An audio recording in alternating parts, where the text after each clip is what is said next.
as though I have conquered death. I live death every day.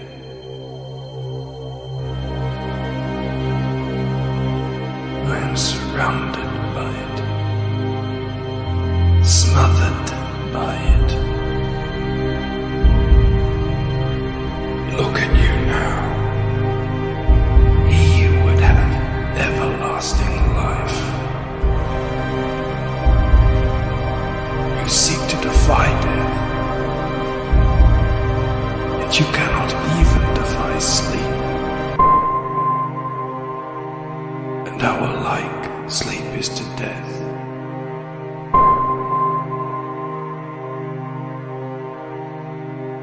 It is a painted death.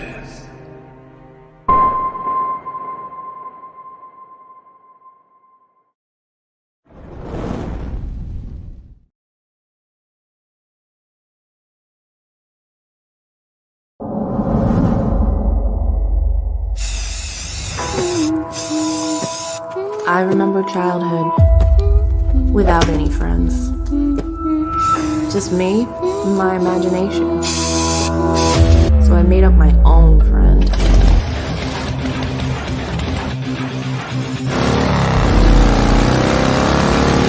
Crim's my best bud. I don't know what I'd do without him. But there's some things we should keep locked away. Not the imaginary friends, but the imaginary fiends.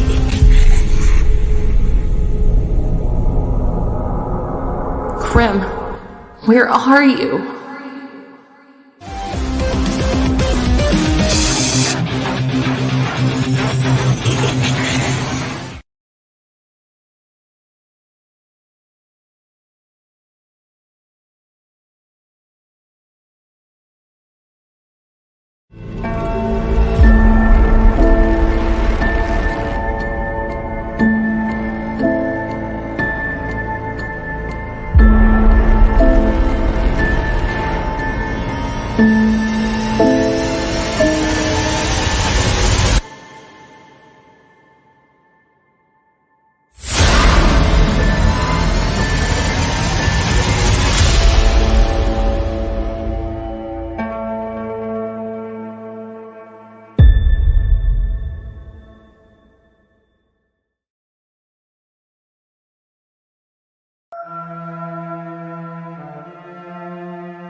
You think you are free, that your decisions are your own. Tell me honestly, did you really choose this path? Or was it chosen for you? Your father, with every triumph, every failure, was it not his decisions that brought you here? Has his path not sealed your own? marked out in golden bricks below your very feet. The path is set. Keep your head up. Keep your weapon loaded. Follow the battle brick road.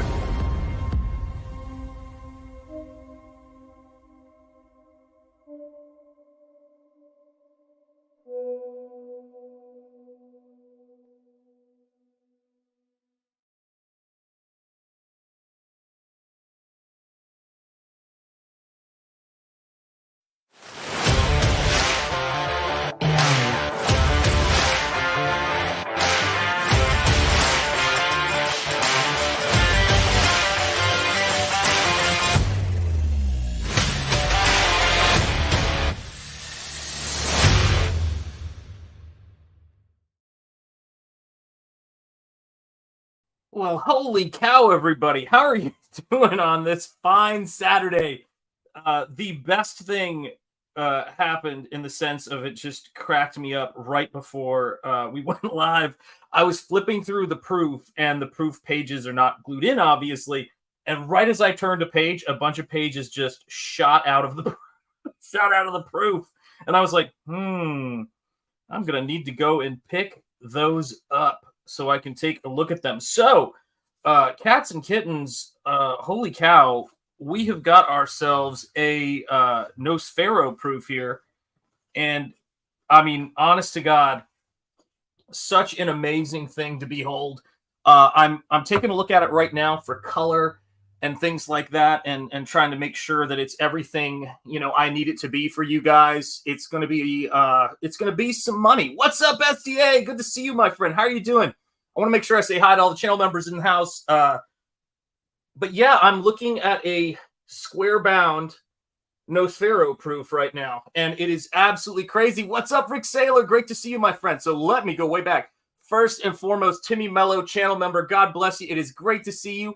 We have got Jim Cox in the house. Jim, it's great to see you, my friend. Julie Pascal is here. Hi, Julie. Awesome One is here. John is here as always. And of course, my first channel member, and with Timmy Mello, shoulder to shoulder, Stephen Rockwood Drawing. It is great to see you, brother. Art and Times with Jay Ryan. It is great to see you, my friend. Let me see who else we've got here. Shadowhawk Talks. It's great to see you in the house, my friend. I hope you are doing well. And let me see who else I've got here. Let me see. Awesome One is here. Great to see you. Maromi is here. Great to see you, Maromi. How are you doing? Let's see. SDA is here. Great to see you, SDA. We got Rick Saylor. And let me see if I missed anybody else. Justin Kingston, how are you doing? Thank you for the birthday wishes. I hope you are doing well, my friend. Antoine Dennison, channel member, legend, rockstar. It is great to see you in the house, Professor. I hope you are doing well, my friend. Let me see here. Oh my gosh, I read at the speed of stop. Think about what you think about. Yes, it is my birthday, and also Atlas Shrugged today. One of my favorite facts of timing. And since this book ends with a quote from Ayn Rand, that is a pretty amazing coincidence. So yeah, it's my birthday. I think tomorrow is Phil and Ethan's birthday, if I'm not mistaken. I think that's right. But yes, indeed. What's up, Hex Allen? How are you doing, my friend? How are things going, brother? It's great to see you. How is the art going? Dale A in the house. Dale A, it is great to see you, my friend. Holy cow, I'm like really behind on the chat here. Okay, I think I caught up with everybody. So let us talk turkey, as they say. So I just got the first Nosfero proof from my printer, the people who did the first two art books, and said earlier in a vid, tomorrow is his birthday. Awesome, awesome. Yeah, and I hope he's having a great one with the family, man. That is awesome. Oh, your birthday was yesterday, Julie. Happy birthday. Happy belated birthday. That's fantastic. Yeah, we got a lot of early September birthdays, which is kind of wild here. So yeah, let me just say that all sorts of crazy cool stuff is going on. Now, I'm going to try not to spoil this. Oh my gosh. Yes, Atlas Shrugged I think is one of the greatest books ever written. It is one of my favorite books. It's so close to being my favorite book. But there's just, there's certain books that you just like, but I think it's probably the most important book that any American should read, because it's just unbelievably, it lays out an incredible philosophy, but its storytelling is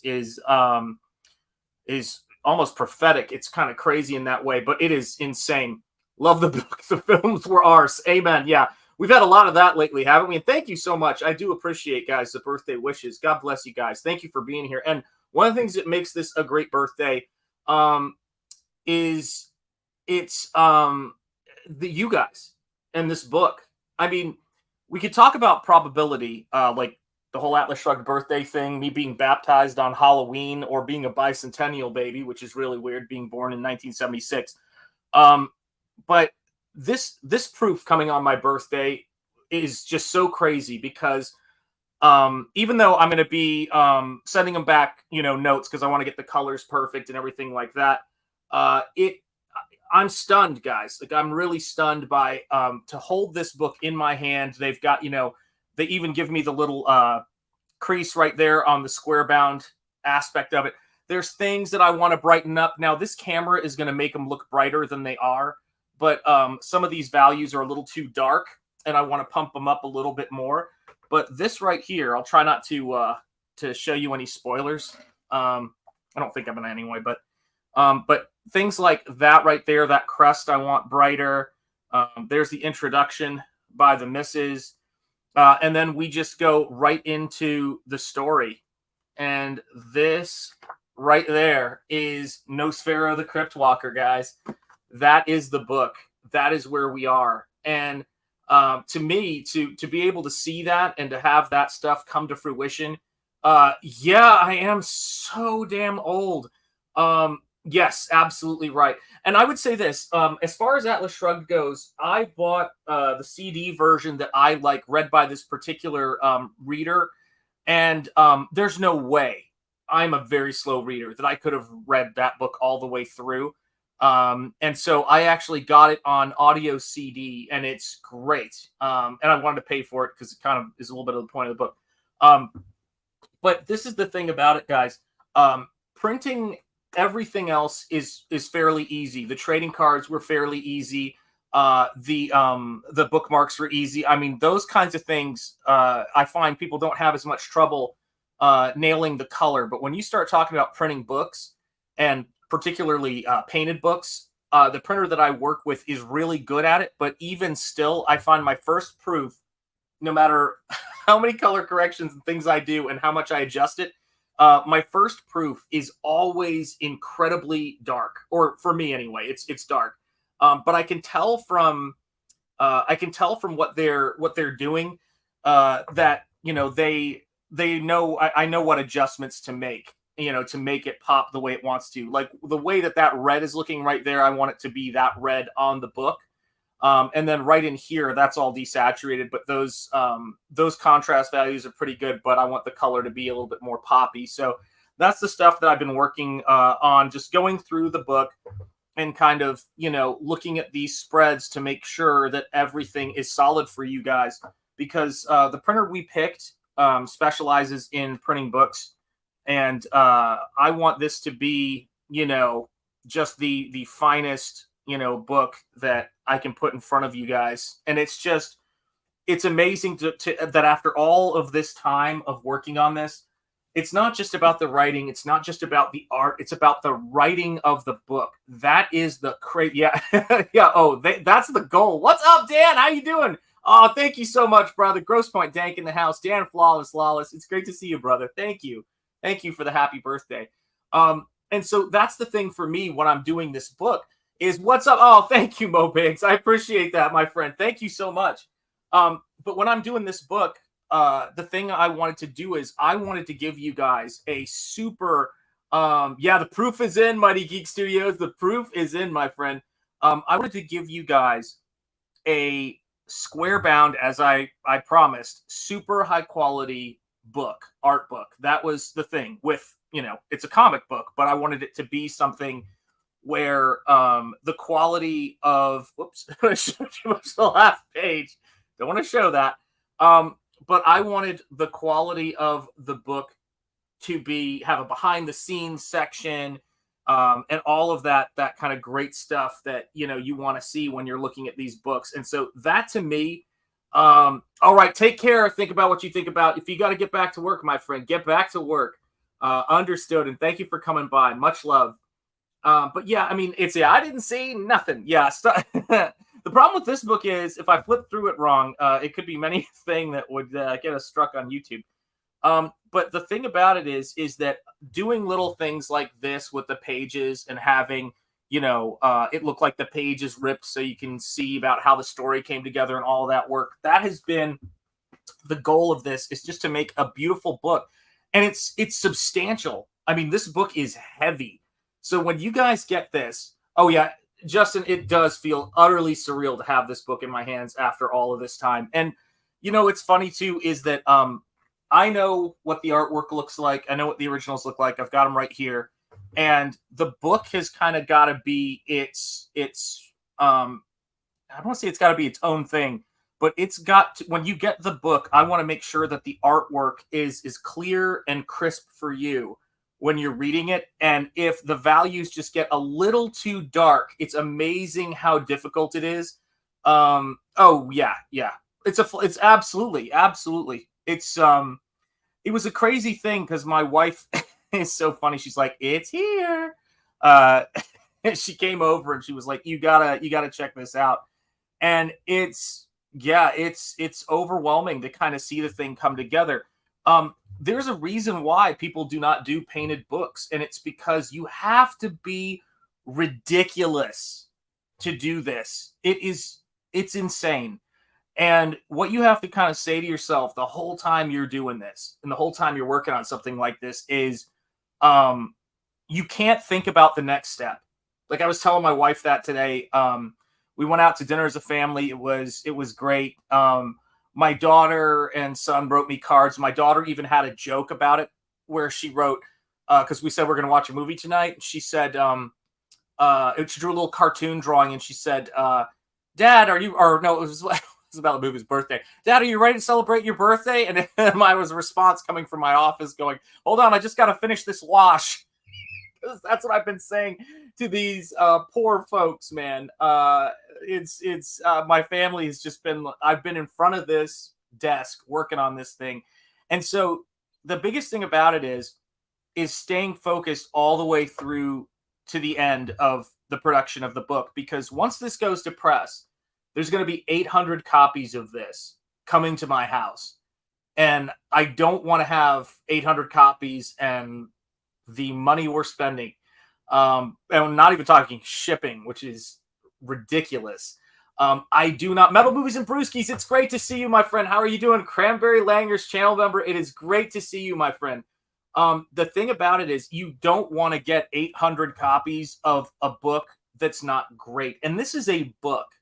This is a absolutely 100%. Thank you, Cranberry Langers. I really appreciate that, man. I just want to celebrate a little bit of time with you guys at the end of the day because I've been thinking about you guys ever since this proof came in. We did it. It's nuts. We funded a fully painted sword and sorcery-esque vampire horror Conan Solomon Kane comic book. And it's an art book in the sense of it's going to be printed like a incredible, an incredibly substantial book. Like every page, you are not going to feel nervous about flipping through this book because this book right here is the pages are going to be thick. It's actually nice because it's an 8.5 by 11 book. So the pages are larger. They're not as big as a full-sized, a full-size painting. The full-size paintings are, of course, larger than this book. And it's a little bit shocking how well these pages reduce down. The detail just, hits another level when it gets to this scale. And, it's the kind of thing to where if I wasn't so nuts about it, maybe I could look at it and say, but I'm going to pay for another proof. I'm going to pay for another full proof of the book. Because, like I said, I mean, I need this thing to be great for you guys. And I don't want it to be, when I look at it in bright light, it's not like, oh, it's not too dark. But the whole point of it for me is I want you to flip through this book and be able to see it, really, really great.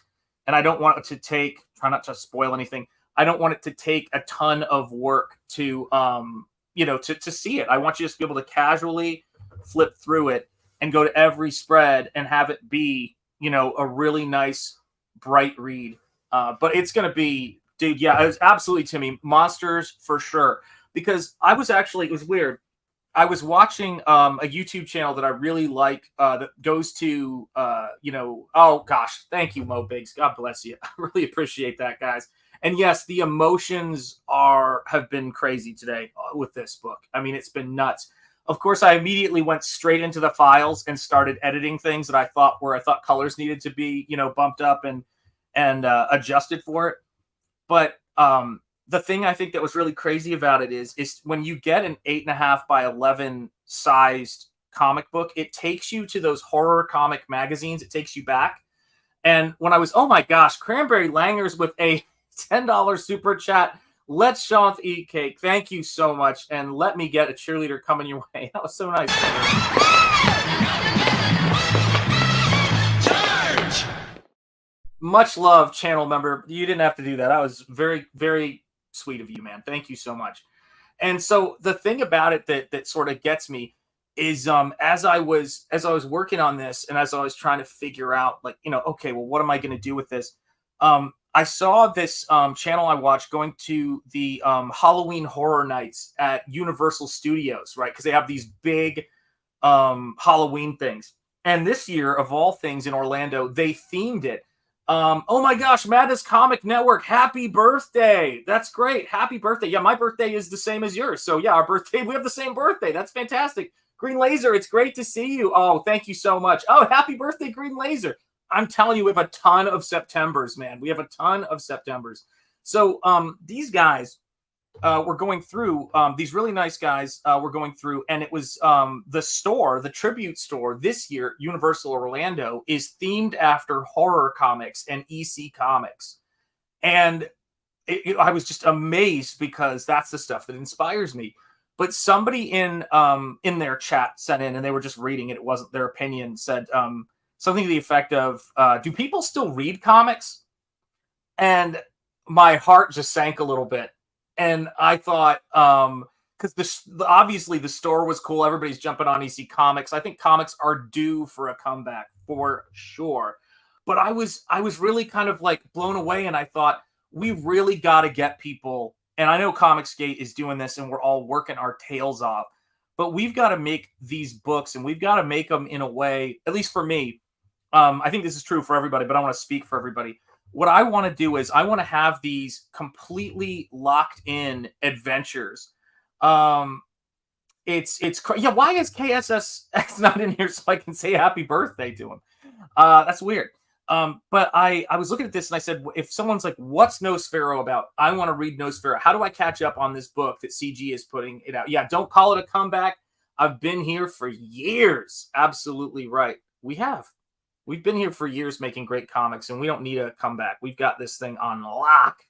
But I said to myself, we've got to raise the game, and we've got to make this stuff. We got to show people what we're capable of, because this kind of stuff right here is what we're capable of. We can do great stuff. And anybody who wants to catch up on Nosfero, this is the book. When I do the Second Chance campaign for this book, it's gonna be a blast to do, and I'm probably gonna do the art, the art only book as a part of that, but I haven't totally figured it out yet, because I think seeing this book, when people, anybody who loves art and monsters and heroes and pulp is gonna lose their mind, and if they missed out on this book, they're gonna be bummed out, and I want to make sure that it's not going to be as cheap as it was the first time, because oh my god, guys, the first half, the first 50% check that we wrote to the printer was like, yeah, we felt it. But we promised you guys, I'll see how much of it I can show. I'm just going to move it up ever so slightly. We'll stop right there.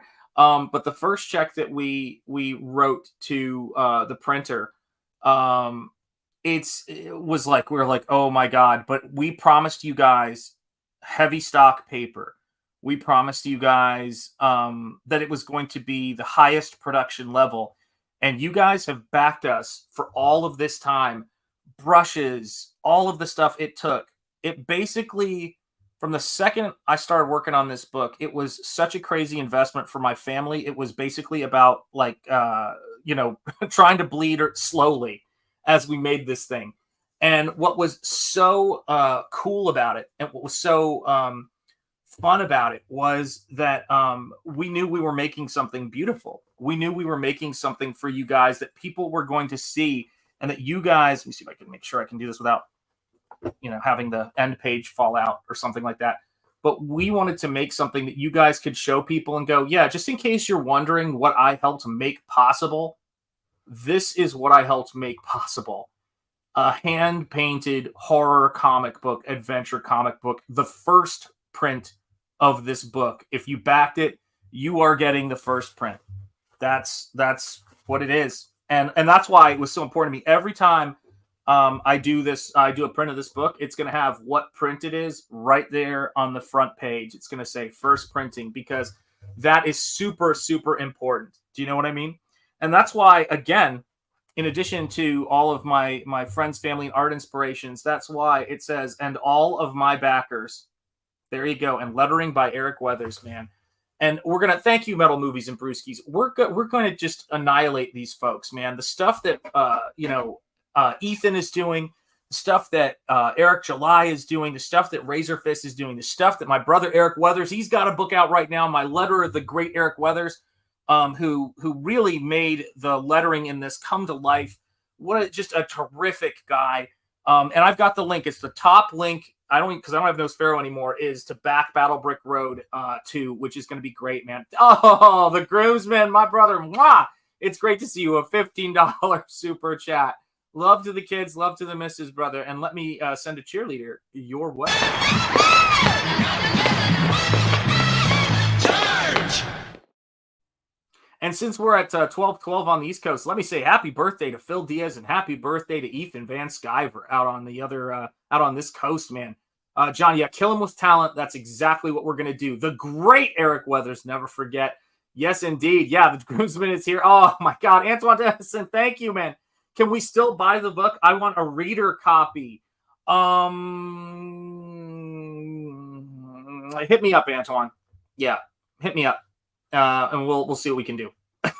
See what we can do, Professor.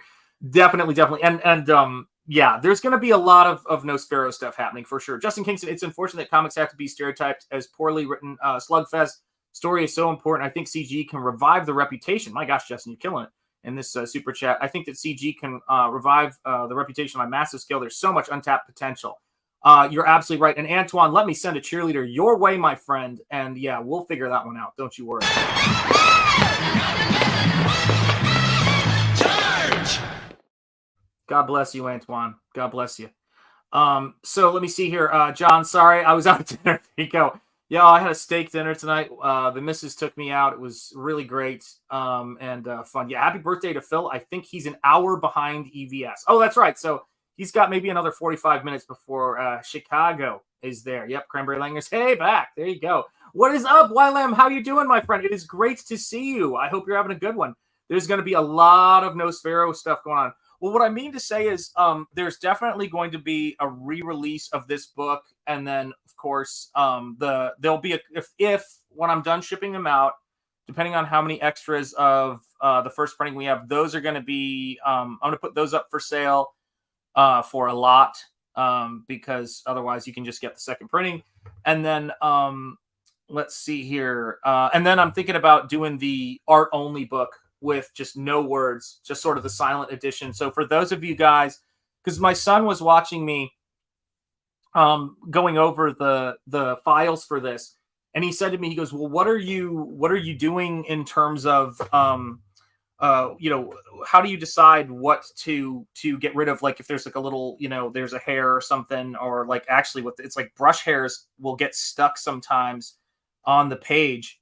And the thing I said to him was, I go, well, I'm just trying to get rid of like the occasional, dust or something like that falls onto a page because, the people who back this book, a lot of them are, art aficionados and fans, and they want to see, the brush strokes That's one of the reasons why, you know, people back books like this. So when I move the camera up, and let me just let it focus a little bit here. Do you guys see what I mean? Well, of course, I know Steven sees what I mean, but the thing about it is that I want people to be able to see what the paint is doing if they're fans of, you know, this whole process, because this is a very unique book, not just in CG, but in comics as a whole. Like when you see folks like John J. Muth or Alex Ross or people like that do fully painted comic books, the reason why, you know, they or Meltdown, even with Kent Williams, and let me see if I can stop that flicker a little bit there. But with Kent Williams and folks like that, the reason why I think that they're viewed the way they are is because that they are so time consuming, and they really kind of transport you with what, you know, with what you're trying to achieve here. They kind of take you away. In this book, I want you guys who are obviously pulp fanatics to enjoy it. Havoc Wolverine is so great and underrated. Antoine, you're absolutely right. I freaking love that book. It is such a great book. In a lot of ways, I actually am not wildly influenced by any particular painted comics. I think the Mystery Play by John J. Muth was the first thing I saw that I thought maybe I could do that. Of course, Alex Ross's Kingdom Come, I looked at that and I was like, wow, that's possible.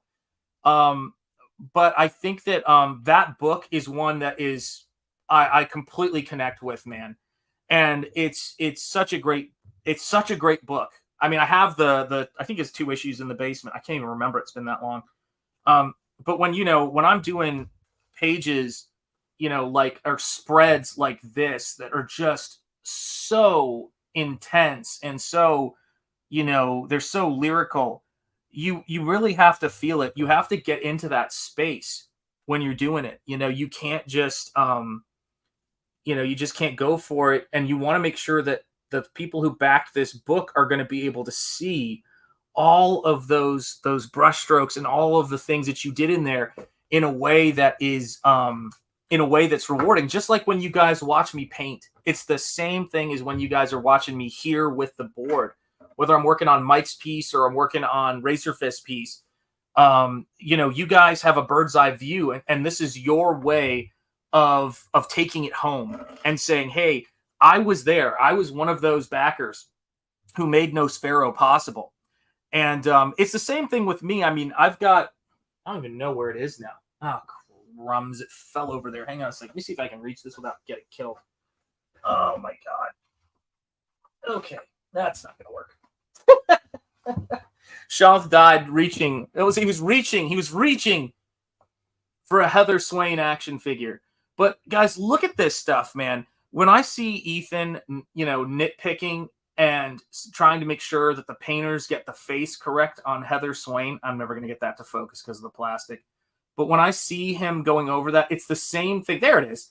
It's the same thing with talking to printers. And my printer is fantastic. They're great. Actually, every printer I talked to was fantastic. Let me just make sure I say that. But it's so much easier to print the trading cards and the postcards. I can't even tell you, because it's not the same level of complexity as getting these things to flow. And I want you guys to get this, and I want you to say, oh my gosh, look, I've got it. It came, and look at this book. It's like square bound. This is going to be, because if you've gotten anybody, I don't even know how many people are in here who've backed my first 2 art books in those original campaigns. But if you've got them, they're very substantial books. So books, and that's why they cost so much per book to make. You know, that's why they're expensive, because you're getting something that is like this. These are the actual, don't want to show the end of the book. These are the actual interior pages. So what you're seeing here, with the exception of there's no gloss, they didn't do gloss on this cover. Oh my gosh, thank you so much. I'm so glad to hear there's so much great stuff coming out of Comicsgate, man. Yes, you do. Yes, you do, guys. I all I could think about today, and yes, indeed, man. Yeah, he did. He had some crazy quirks in his stuff. This is the nose deep crack of that book. Yes, he is. He is.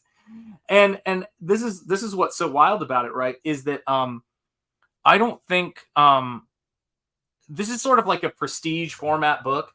The paper stock on the interior is heavier than what was in Kingdom Come, but if you think about what I think, yeah, almost assuredly, the single issues of Kingdom Come, if you remember those, this is a book of that caliber in terms of its production quality.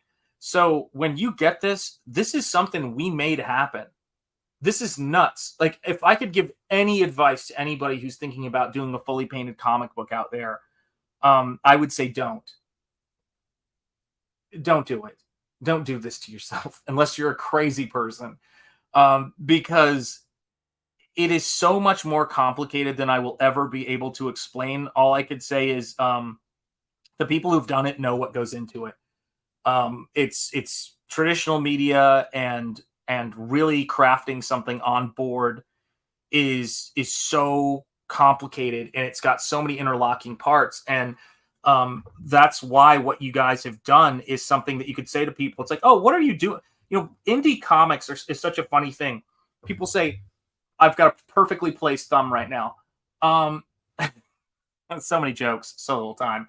But here's the thing about it. When people see this, I want them to say, wow, you know, this is what you guys are doing. This is what independent comics are now. Well, they're what our independent comics are. Take a look at what Dale Keown is doing. Take a look at CyberFrog. Take a look at what Phil's doing. Take a look at what Vaughn's doing.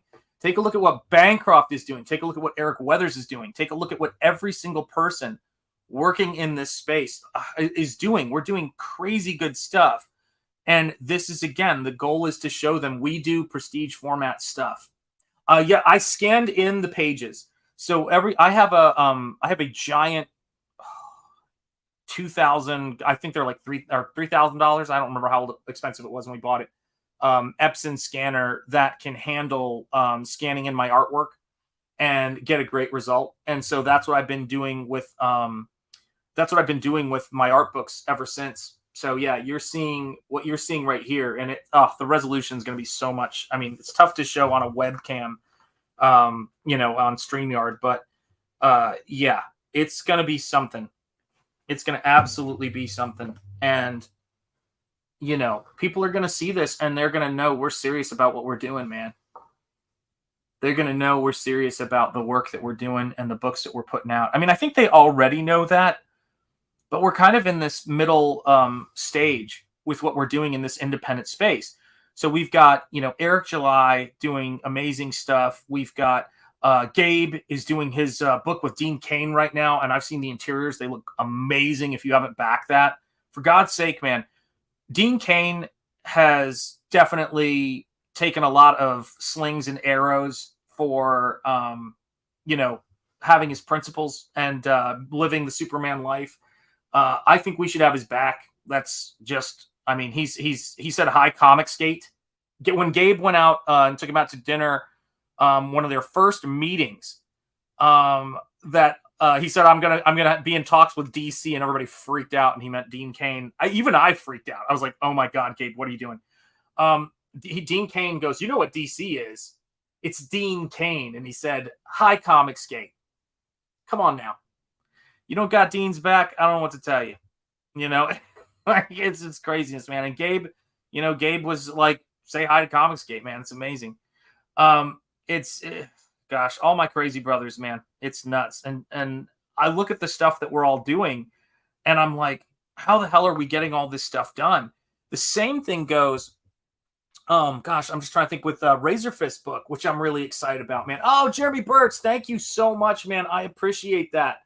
Oh my God, man. I cannot believe I'm there. Yeah. Is there a nosebleed tier? And someone asked me that, man, before, and I forgot to mention it. Yes, the metal through his nose is not. See, I have I can just show you the page where he's unmasked in this, but I can't because I don't want to show that to you. But it is an actual, metal piece of metal that goes through his nose. That was a part of the ritual where he kind of got some of these supernatural powers of his, and the werewolf character, whose name is Greylock, which is actually the name of a street near my house that I love. the name of, but his Greylock is the name he's referred to as, but his real name, for those of you guys that you can't see, it's too small. For those of you guys who don't know the name that's only mentioned once, because I didn't want to be too distracting, but those who know. There it is right there, guys. Let it be said that the coach gets his props in here. And thank you so much, Jeremy Burtz. I appreciate that. American Comics Company. You're always in good company when American Comics Company's in the house. That's what I'm talking about, guys.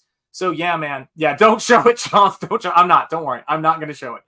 But, yeah, I mean, that's the thing that is so crazy, man. Every time another one of these high-quality comics comes out, makes it tougher to ignore, yes, that the industry has changed forever. You're absolutely right. And this is the other thing, too. So I want to talk about Gabe and Dean's book for a second as well, and I want to make sure I talk about Battle Brick Road. So when people ask me, Acheon is the artist that Gabe hired for the book, and he is, I think Gabe is doing colors on it, and Acheon is just flying through the pages, man. That guy is a machine. And I said to him, to Gabe, I go, Gabe, the book that I've seen the art style reminds me the most of is, I don't know if you guys remember this book, Jason Pearson, the late Jason Pearson, God rest him. I got a chance to meet him when I was interning at Gaijin Studios. And the thing I will say about this is if someone said, did you know Jason Pearson?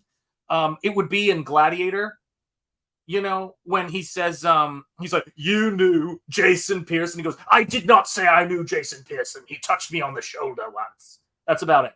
But this dude that Gabe's got working on this book, Acheon, does the best action sequences since the John Woo inspired action sequences that Jason Pearson did in Savage Dragon, Blood and Guts.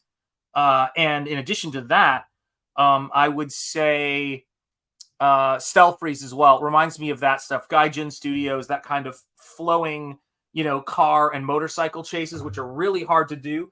And he even has got a really good handle on Dean Cain's likeness, man, which is crazy. Holy hand grenades, it's great to see you. Hail to you, my friend. And let's see here. We've got, is it, how do I pronounce this? Nero or Nerot? I don't know. What does the nose piercing do or represent? So he has a ritual that opens a gateway to a, you know, to basically wherever all the eldritch things come through. It opens up a doorway.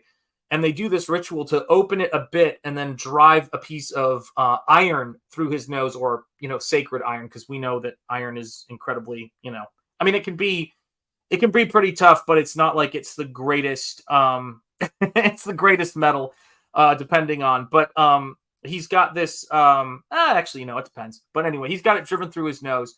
I don't know if it's slag-free steel or anything like that, or Damascus steel, but it's driven through his nose, and actually in, I believe it's in, gosh, is it Romanian? I think it, Nosfero means iron nose.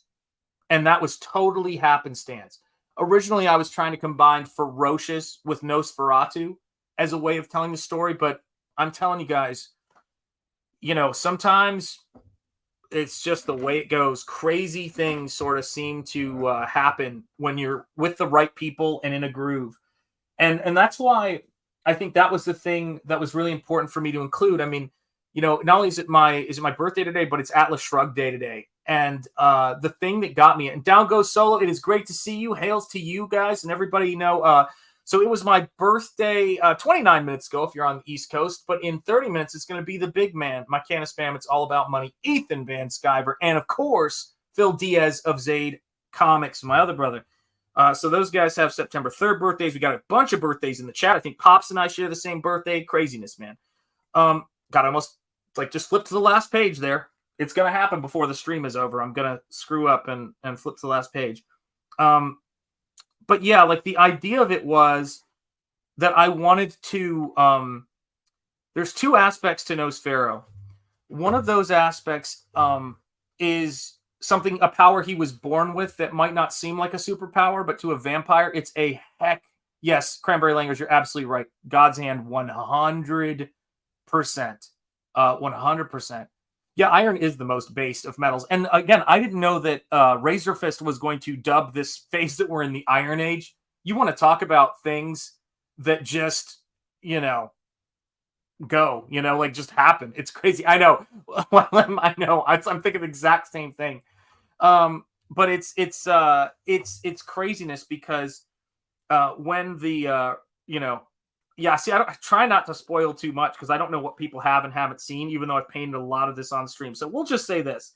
The piece of metal is through his nose, and it is keeping certain Lovecraftian creatures at bay. And the thing about it is the face reveal will kind of show it even a little bit more, which is towards the tail end of the book. But this is a book about good. This is a book, but it's not a book that shies away from the three, rules of pulp that Steranko told Phil Diaz, which is mystery, danger, and sexiness. That is what it's about. And I wanted to make sure with whatever I'm doing in the Iron Age, whatever I'm doing in Comicsgate, like I've got a lot of stuff fixing to come out. I've got a double page spread and then a single page pinup in the Godlike Visions book that's coming out from John Malin. Then I've got this piece that's going to be in Razorfist's book. And I was just the other day, I was reworking some of these figures so that I wanted to kind of just capture this character here in almost the original Frankenstein poster. If you guys remember that, the famous poster that kind of references the nightmare.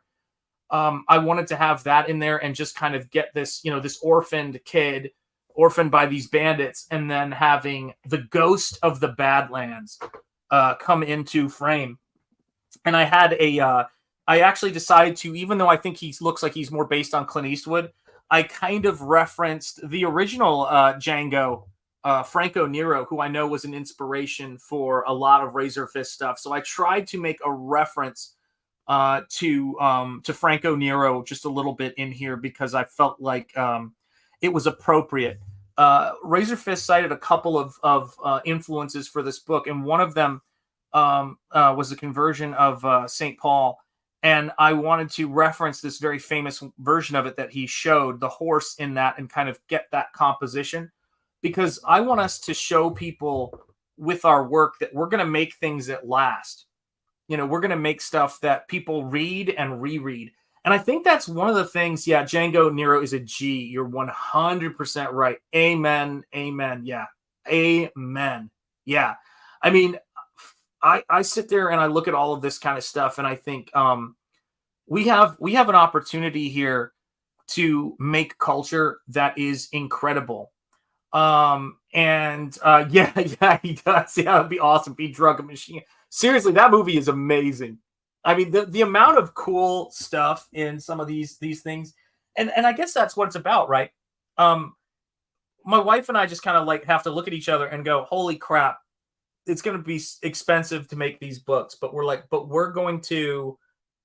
This is our, as Oasis would say, this is our hello. So we're saying hello to all the people who are new backers, all the 660 people who back this book.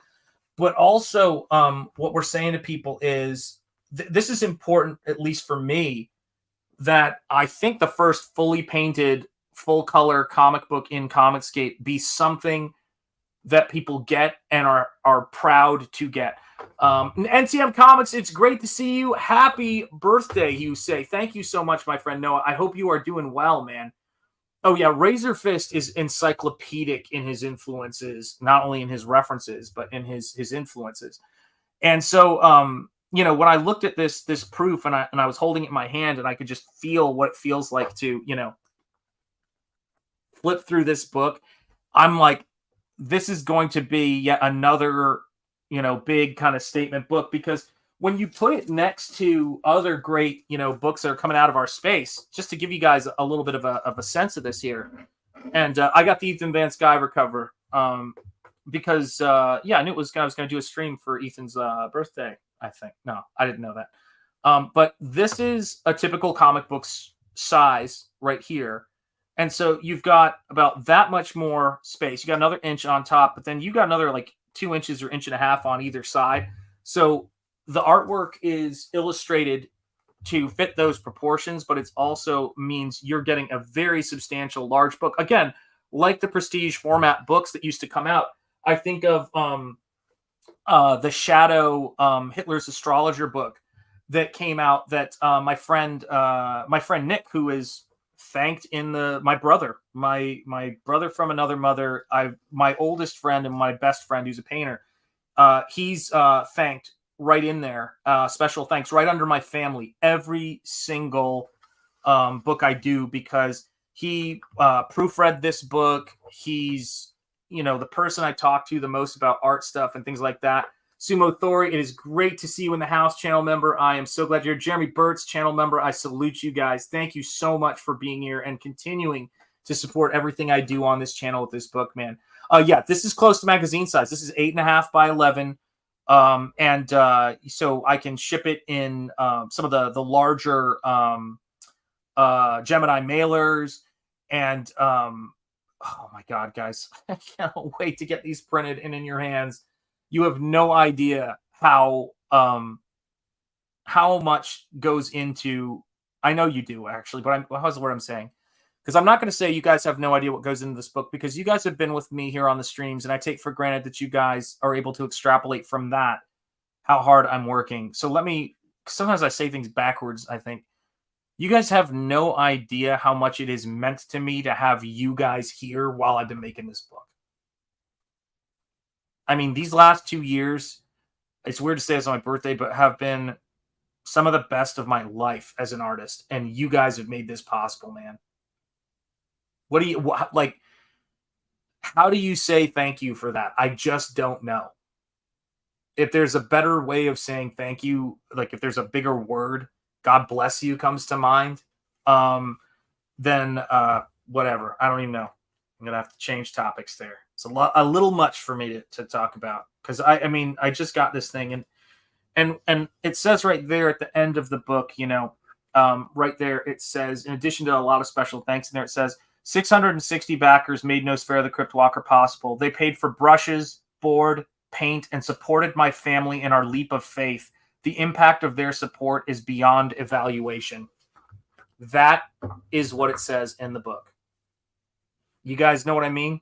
Juju, it's great to see you. Welcome, welcome, welcome. Let's see here. We've got Simply Green in the house. Thank you, Simply Green. I appreciate that. Down goes Solo saying, sup, Cranberry Langers. But it's a big deal, for us. And that's why that's so important. I wanted to make sure that I said that in the back of this book, because however many times this book is out there, people need to understand that it started here. It started with my fans on Instagram, my first 2 art books, and then it just got turbocharged with Comicsgate. And all along the way, like I look into my orders. My wife is so funny. She's going through the orders and she's like, oh my God, John Malin ordered a copy. I'm like, yeah, he did. And I know Anna ordered a copy, and I think she ordered a head sketch in the book. So a lot of really great people. And beyond that, Ethan did the closeout stream for this, which I was completely shocked by. It was nothing that he owed me. It was nothing he had to do. I remember that he had mentioned it the night before, and I had said to people, like, I had done a stream in the morning, and people were back, and the book was great. And I said, look, if that guy is tired and wiped out, for the love of God, he should just rest. He has done so much. John Malin and Ethan have done so much just by, stepping into the fray and making this possible for things like this to exist. It is what it is. And I if you go and watch that stream, he said, how are you doing? I think when I came on there, and I said, I'm in shock, because that's nothing I ever thought was going to happen. Like, I was already overwhelmed and thrilled with how this is going, because I said, if I can just get this book done and get it out to people, the rest is going to take care of itself, because people are going to get this and people are going to go, where can I get this, man? And it's totally true, man. It's totally like, you guys showed up big time. Comicsgate showed up so much. Oh my gosh. I'm so glad. Mwah, we love you, Cranberry Langers. God bless you. Let me see here. Rock Cran, it's great to see you. How are you doing? Let's see. Holy Grande. Yes, he has a heart. It's his gut. Bless his soul. Yeah, he does, man. And I think that anybody who's ever, had those conversations with printers or I'm lucky because I do everything on these books except for the lettering. And Eric, as everybody knows, is one of the greatest people to work with, an incredible artist in his own right. Eric Weathers, back Battle Brick Road. The link is in the description. If you have not yet backed that book, it is fantastic. I've seen so much of the artwork behind the scenes. It's like Jim Lee X-Men level. It's going to be absolutely incredible. But this is the thing about it, man. Oh, thank you, Epic 411. I appreciate that. Thank you. It's great to see you here. Chapter 2 is rolling around in my head for sure. But I remember thinking about this too, which is that I go back to a lot of those early streams when I was watching Ethan at the start of all this, before he launched CyberFrog and all the Fandom Menace stuff and all of the craziness, and also the streams where he was saying, you know, I didn't get fired from DC Comics. I left and they're just, and then, they're not renewing my contract, and people were just like taking it as such a victory and just being so horrendous. And, they had just had Ava. I mean, the amount of pressure that he carried, and carrying all of that, and then, carrying Cecil on his back, was so, and Cecil was bigger then. It was a lot. And when I think about John Malin, I every now and again, and I'm going to be on Pete Cimetti's show on September 17th. He's going to be talking to me on his channel. But I remember when Pete Cimetti did an interview with John Malin that I actually edited on this channel. Pete said it was all right just to clip it down to John's, story of what a long night it was thinking about, am I going to do this book with your boy Zach? What happens without that? What happens without Indiegogo, man? I mean, it's incredible what, these guys did, man. Yes, indeed, Pete Cimetti. You guys know it. You know it. Oh, thank you so much, man. I appreciate it. Thank you.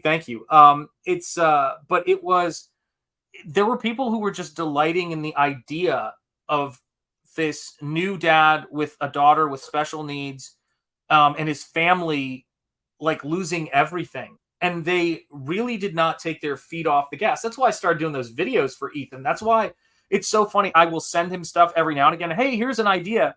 And then I think, oh crap, I hope Ethan's not seeing this and thinking this is this could be better or whatever else, because it really isn't. It's just me going, like, whenever I see him getting, people attacking him, I'm always like, oh, I should help. I should send something. But he's a sport, man, because, we're about the same age now, and he's got kids that are older than me and younger than me. My kids are going to be 18 in a month. And it's one of those things to where, we've all been through all these crazy processes of trying to spin plates and make all this stuff happen. And I'm really grateful to those guys. I'm grateful for everybody who has kind of stuck their neck out. And it's been, and I've stuck my neck out, to do this stuff. And I want to deliver something great for you guys, because Comicsgate and the Iron Age, because I want to make sure I include, what Razor Fist is doing, and gosh,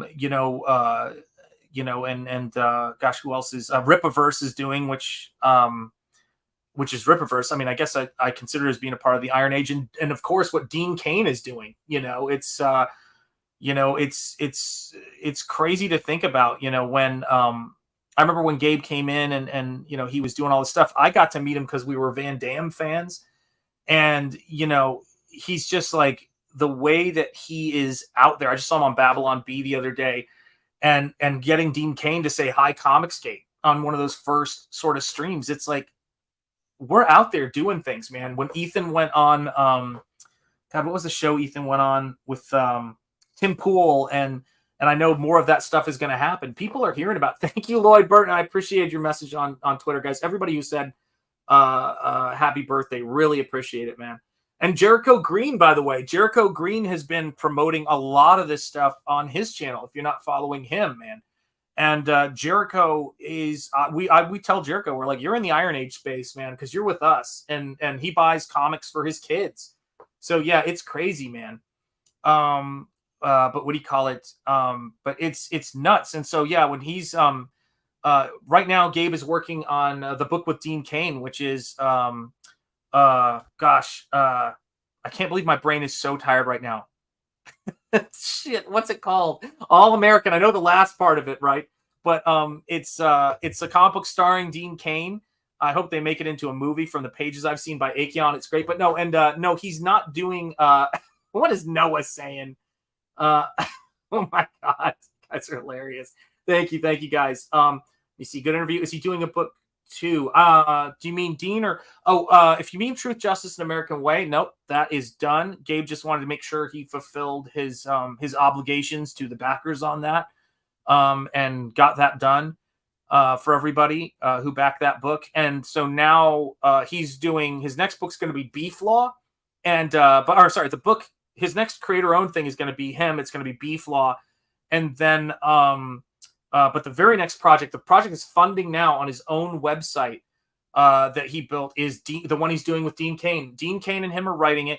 An artist named Acheon is doing it. And I mentioned before, if you like Gaijin Studios action, Jason Pearson, the late, God rest him, Jason Pearson, the action in that book is some of the best stuff. And I interned at Gaijin Studios. I was there. Brian Stelfreeze has been one of my biggest mentors. And so it's like what you love about Michael Golden. Very few people can really draw action outside of manga.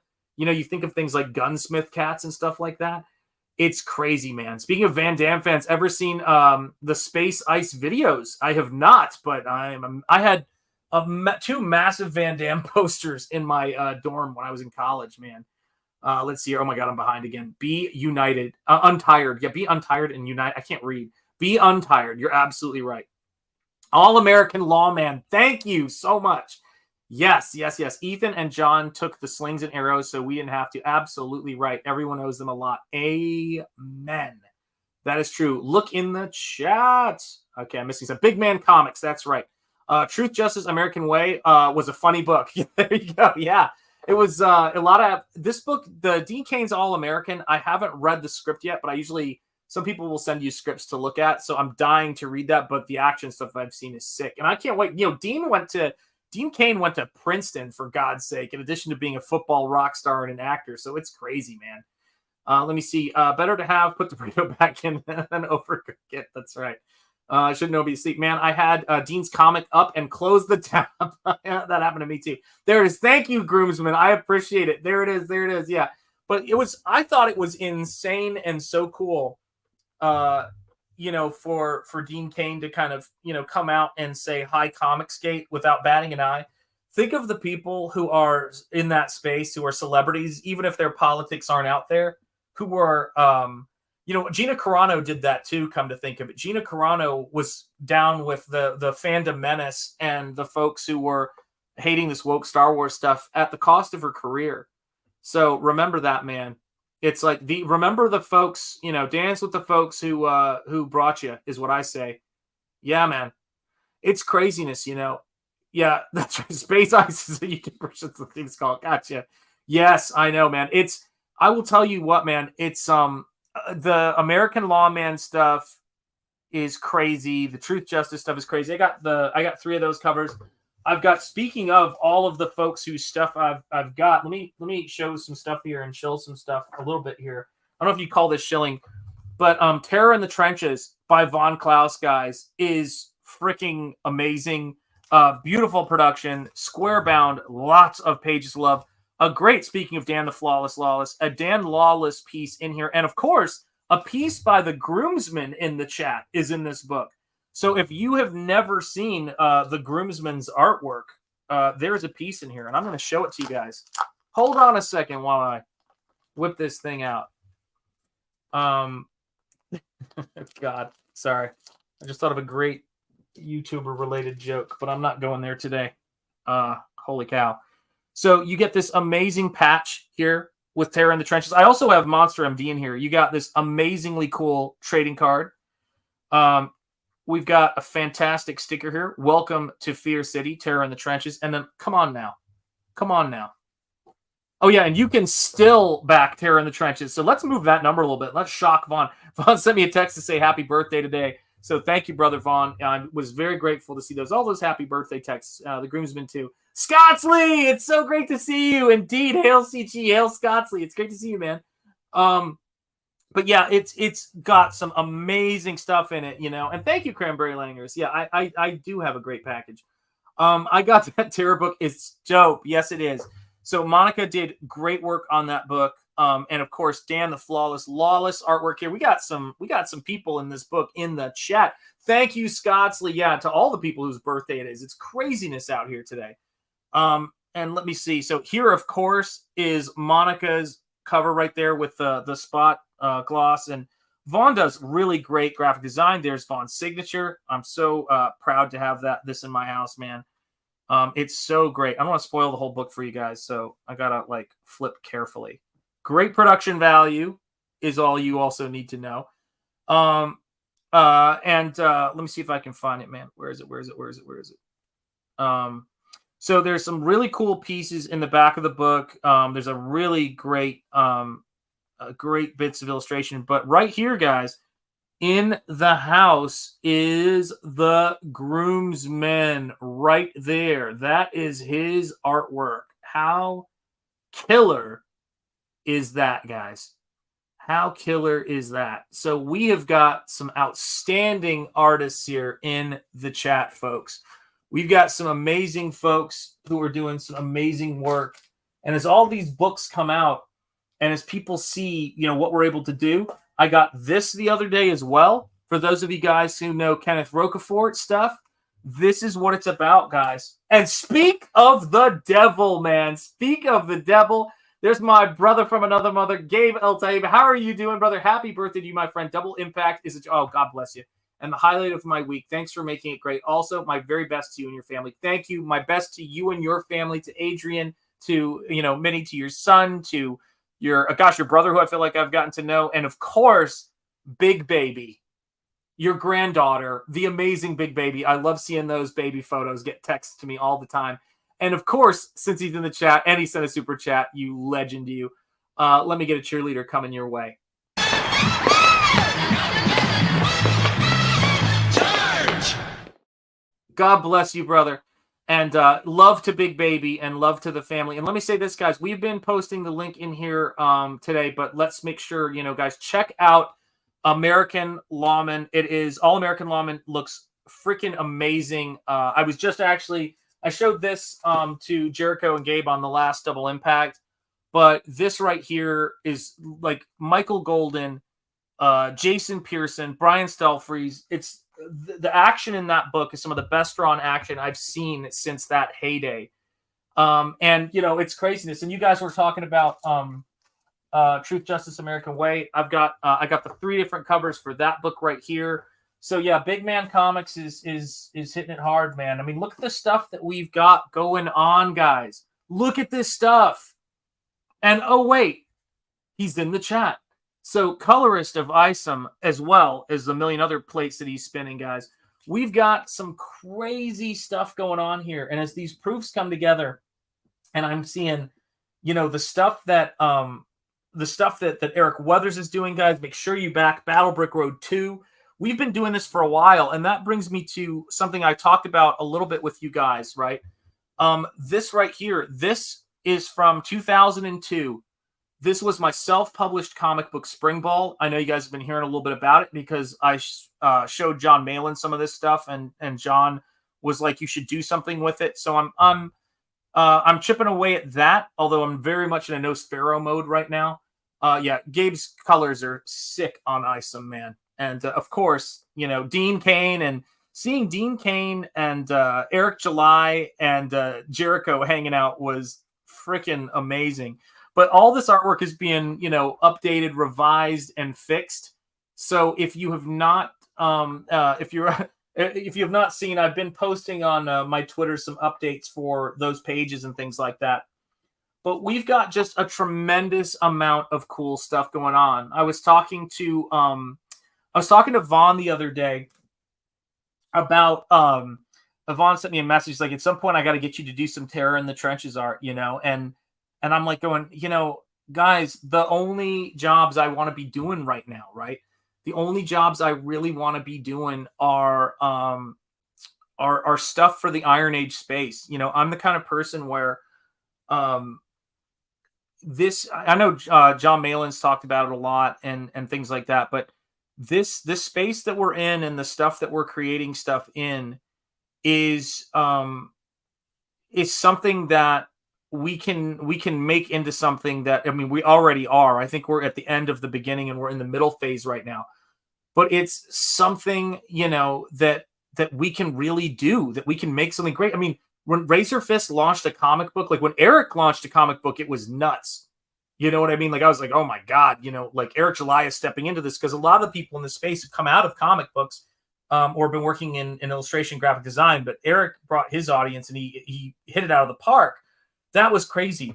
But I think seeing Razor Fist launch his Western comic, and he closed it really quick. Like Razor Fist launched it. I don't know if it only went like 30 days. Someone can look that up for me. But it was a short campaign, and it was like $340,000 raised like that. And, you know, it was crazy because the 300K stretch goal was to get artwork in to be made into posters and hardcover stuff. And so it was a thrill, because we had been talking about art, because Razor Fist is also an illustrator and writer too, in addition to his novels, which I have over here. And I've been doing some sketches of his characters. And he's like, at 300K, you know, I'm going to hit you up for a piece to put in the hardcover. And I was like, yeah, man, let's do this. Because we love film, we love, you know, movies, we both love art and all of that kind of stuff. So I've probably met more passionate, cool, crazy lunatics in this space than you think you would meet, man. And that's the thing that I love about it. You know, that's the thing that makes me excited about it. And, you know, like I was working on, I know you guys, for my art aficionados here in the crowd, I was working on, let me see if I get to focus. I was working on, you know, those eyes of the Ghost of the Badlands and trying to just get this. I mean, that's Razor Fist's hand he modeled for this. I said, Razor Fist, you own that gun, man, and can you pose for me with holding it? And that was the thing that was, he was like, yeah, and he sent me a reference photo in like 5 minutes. It was great. But I'm trying to really just kind of get this kind of lyrical, poetic action to what we're doing here, because I want people to see what we're doing and go, oh my God, look at what these guys are doing.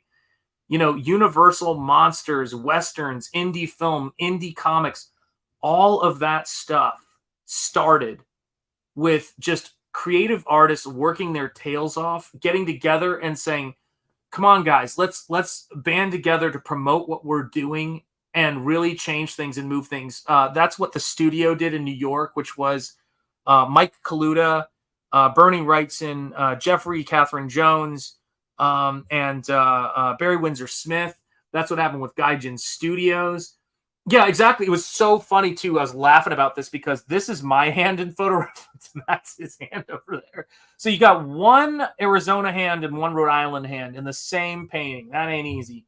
But I mean, look at this, man. Like we're crossing over a lot. And I see you guys on Twitter saying, oh, hire this person in Comicsgate to Rippaverse and all that stuff. But we're all getting a chance to get to know each other. I mean, there really are no barriers, because we just talk the talk, walk the walk, and you know, as we say in the space, man, game recognizes game, you know. And it's the more that people, the more talented people who just get sick of being told who they can and can't talk to, who they are and aren't allowed to talk to. I don't know if I've ever even really talked about this before on a stream, but the first time I did a live stream where I showed my CyberFrog trading cards that had come in and my comics, I was nervous. I was actually nervous. Back then, I was thinking, man, what if I lose my job, or what if, and all that stuff. And finally, and my job was already getting so ridiculous. And I got to this crossroads. I prayed about it with my wife, and I said, I can't live in an environment where they ask me to teach things that are awful, and I refuse. Like, it was because I basically am the kind of person where I'll just jump into the, you know, to the deep end. I was like, I'm going to show this stuff on the stream. It was like a declaration of independence. I will like what I want to like. I will do what I want to look. You know, look at what I want to look at and like what I want to like. Damn the torpedoes. Let's do it, man. Well, without a doubt, you know, from your lips to God's ears. Yeah, you don't have to be crazy to create comics, but it helps. Amen, man. Amen. Yeah, it's God, man. Oh my God. Yeah, I'm more excited for looking forward to Comicsgate Comics than anything from mainstream. And this is the crazy thing too. You get these these substantial books in terms of quality. Like I remember when, because I thought about this a lot, and I think actually Bancroft was talking about this. Michael and I've talked about this a lot because he's a big fan of Bond Destiny, just like I am. And one of the things he said, yeah, dump that tea into the harbor, and that's my neck of the woods, man. So we're all about that. But this is I love hearing that too.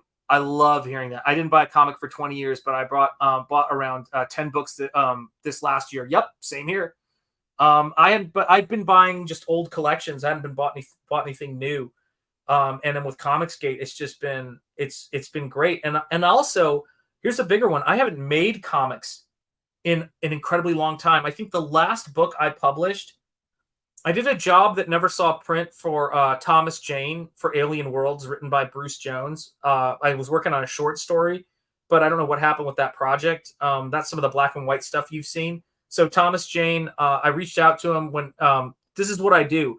I was said that he had written a beautiful intro, and I was really touched by how he spoke about Dave Stevens when he passed away and his work on the deluxe edition. And Thomas Jane just wrote me back and was like, "What do you want to do?" And I said, "What do you mean? What do I want to do?" He goes, "Do you want to do a short story for Alien Worlds?" But and that was way back. I don't know when that was, but that was craziness. But the last published thing I did was the Flash Gordon story written by Len Wein, you guys know from Swamp Thing and co-creator of Wolverine.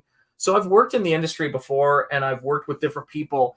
But I'd gotten to the point to where, when you have kids, and I wanted to be the best father I could be, and I wanted to make sure I could provide for my family, and I loved helping people, loved teaching. I don't regret any of it, but at all with the teaching or any of that stuff, because I believe that I was there because I was supposed to help certain people, maybe, and maybe I was meant to be there. Maybe it was prepping me for this, getting comfortable talking in front of people. Who knows? Who knows why? I'm more and more just like, work hard. Their hidden hands are guiding this whole thing, and it's incredible. But I'll tell you, it really was, doing those art books was me kind of just sort of going, all right, like, I'm going to do art books and crowdfund them. And I can't really say I'm Comicsgate because they're not really comics. Although Ethan did show them on a stream way back, I think in November or something, 2019. So a long time ago, I was in this space. And, but the thing about it that was so crazy was, it just took a lot. And I finally said to my wife, this is going to take so much to do this comic. I can't do what I need to do because my speech is being increasingly controlled at work. And I went, I've got to leave to do this, because I'm not going to have myself get pushed out the door and let them do, because as funny as, I've heard different thoughts on that, but it's like, people don't understand when people try to wreck your reputation on the way out the door. It's hard, like, after that much work, it's hard to pick your soul off the ground. And I've watched that happen with people a lot. So, I basically returned to comics, which is what I've always done. And Comicsgate, it was the craziest thing, man. It's like, Comicsgate is it's the perfect way for me to create, because I like to do everything. I like to work hard, but it's hard to get in touch with an audience on foot. Some people are really good at going to conventions and that kind of thing. I'd go to conventions, but I loved talking to people, but I kind of like the ability to spend more time with people and work like this, if this makes sense. Yeah, absolutely. Amen. Yeah. And that, Ethan was a huge impact on that too, because he talked about falling on his knees and just in the height of that and looking for something stronger. And I definitely prayed before I made that decision, man. Yeah. No. I don't think that, I don't know how that all works. Yeah, I think that Ethan needs to make sure everybody on Kings is not as boring as I am. So that's what that is. Yeah, I mean, yeah, my soul is on the ground. Yeah, 100%. That's where it was, man. That's where it was. And it was crazy, man. It was like, I was just working. Michael Deach, I was just thinking about you today. I was going through my phone, looking at pictures of my family and things like that. And I had the picture I took of the package I mailed to you. of the artwork, and it just made me smile. So thank you so much for backing that piece. I really do appreciate it. Shanth also hates wearing pants. It's so true. So that's why, you know what? That's better, works better for him. Here's the funniest thing in the world, right? I'm such a nerd, and my wife makes fun of me every time for doing this. But I actually have to put on shoes, like my work shoes, to come and stream, because I feel like I have to get into this mode. Like I can never do the pajama pants and slippers thing, guys. It's not for me, man. I'm too much of a dork. The goals, the intentions of the creators now play a larger role in my decision to purchase. Yeah, absolutely, absolutely. It's craziness. Absolutely. You guys are hilarious. Yeah, pants are overrated indeed. Antoine Dennison, which one? I forgot which one you're referencing. Yeah. Tell that to Sean's wife. Amen. God bless her. God bless her. But it's one of the things that I was so fun for me is, and Ethan, when Ethan started seeing my work, he offered me a CyberFrog trading card, and he took care of me. He paid really well for that card, and that was like, I could think of so many crazy things like that. Like, John is always trying to help people. He's not showy about it either. Like, it's not his style. He's very Michigan. And Ethan is not showy about all the ways he helps people too, by the way. It's like, what you see is the tip of the iceberg of how much Ethan helps people. Tip of the iceberg. But the thing about it is that those guys, like, when they hit you up and say, hey, can you do a pinup for this book or something like that? It's just really cool, because you start to realize you're a part of something, and seeing the groomsman's piece in, my brother since college, and a groomsman at my wedding, and seeing him and Vaughn get together on a piece was just awesome. I mean, crap, I would love to see, him do something with Vaughn, for God's sake. It would be incredible, man. It would be incredible. We want you cover. I think I know what you mean there, but I'm not sure. How to Draw Comics, totally, for sure, Dan. Yeah, absolutely. I think it's about the cover for Dan, maybe. I don't know. Let me see. Cranberry Langer's God's Hand, indeed. Imagine getting paid what your time is worth. Yeah, you know what's funny is every crazy, amazing thing that's ever happened in my life has just come out of just helping people randomly, and just, like, not even randomly. Like, when I see somebody and I think I could help in some shape, form, or fashion, I'm the kind of person who, if I can do it and I think it's the right fit for me, I'll do it. And that's how I met Ethan, and that's how I met a lot of people. It was just like, hey, because I don't like. The first thing I think I ever wrote to Ethan was, after a really tough stream, it really made me feel kind of angry, because it reminded me of stuff I hear from a lot of people in my life. And I just wrote him because he was saying, man, like, are new fans not going to become fans of mine because all these people say I'm racist? And I was like, first of all, your fans aren't stupid. None of us are stupid, and we don't read what some jackass says on Twitter and think it's the truth, for God's sake. You guys know that, but it's craziness, man. It's craziness. And then, it was just nice. He talked about my work on stream, and I think it was 2019, maybe. I don't think it was 2018. It'd be terrifying, but yeah. Would love it. But I'm going to do something with you first. Yep. I know, man. We got that project it will happen, dude. Yeah, it will happen. The Army recruit poster, you have up left. Yeah, that's right. Oh yeah, that's right. Let me see here. Where is it? Criminalers. Yeah, I know what you're saying, but since there's a book by that name, I figured I'd plug it. That's absolutely right.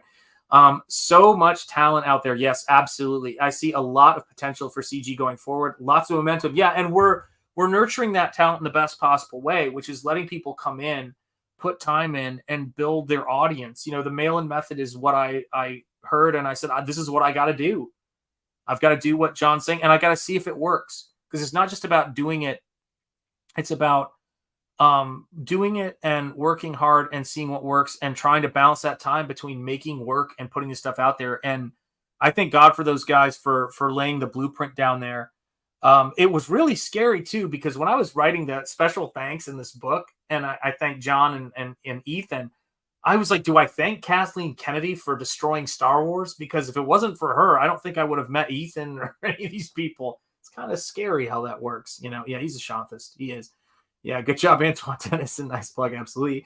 Everything I read on the internet is the truth, even the stuff that contradicts the other stuff. Aviator Surge, it's great to see you. How are you doing, my friend? It's great to see you here. But yeah, I mean, it's just crazy. Yeah, absolutely right. Yeah, I've heard the opposite. Yes, absolutely true. Yeah, but it's, I mean, that's really what it's. Yeah, I should thank Kathleen County. Yeah, I'll thank God when she's out the door there. But it's, you know, the stock is being taken care of at that company right now for all of their stupidity. But it's there are alternatives out there. People are looking for them. The big corporations, our entertainment corporations, are in so much debt. They're just weighed down by it. They can't move on a dime. You know what I mean? We can move like welterweights. Heck, we can move like flyweights and bantamweights. They're like big, slow moving heavyweights.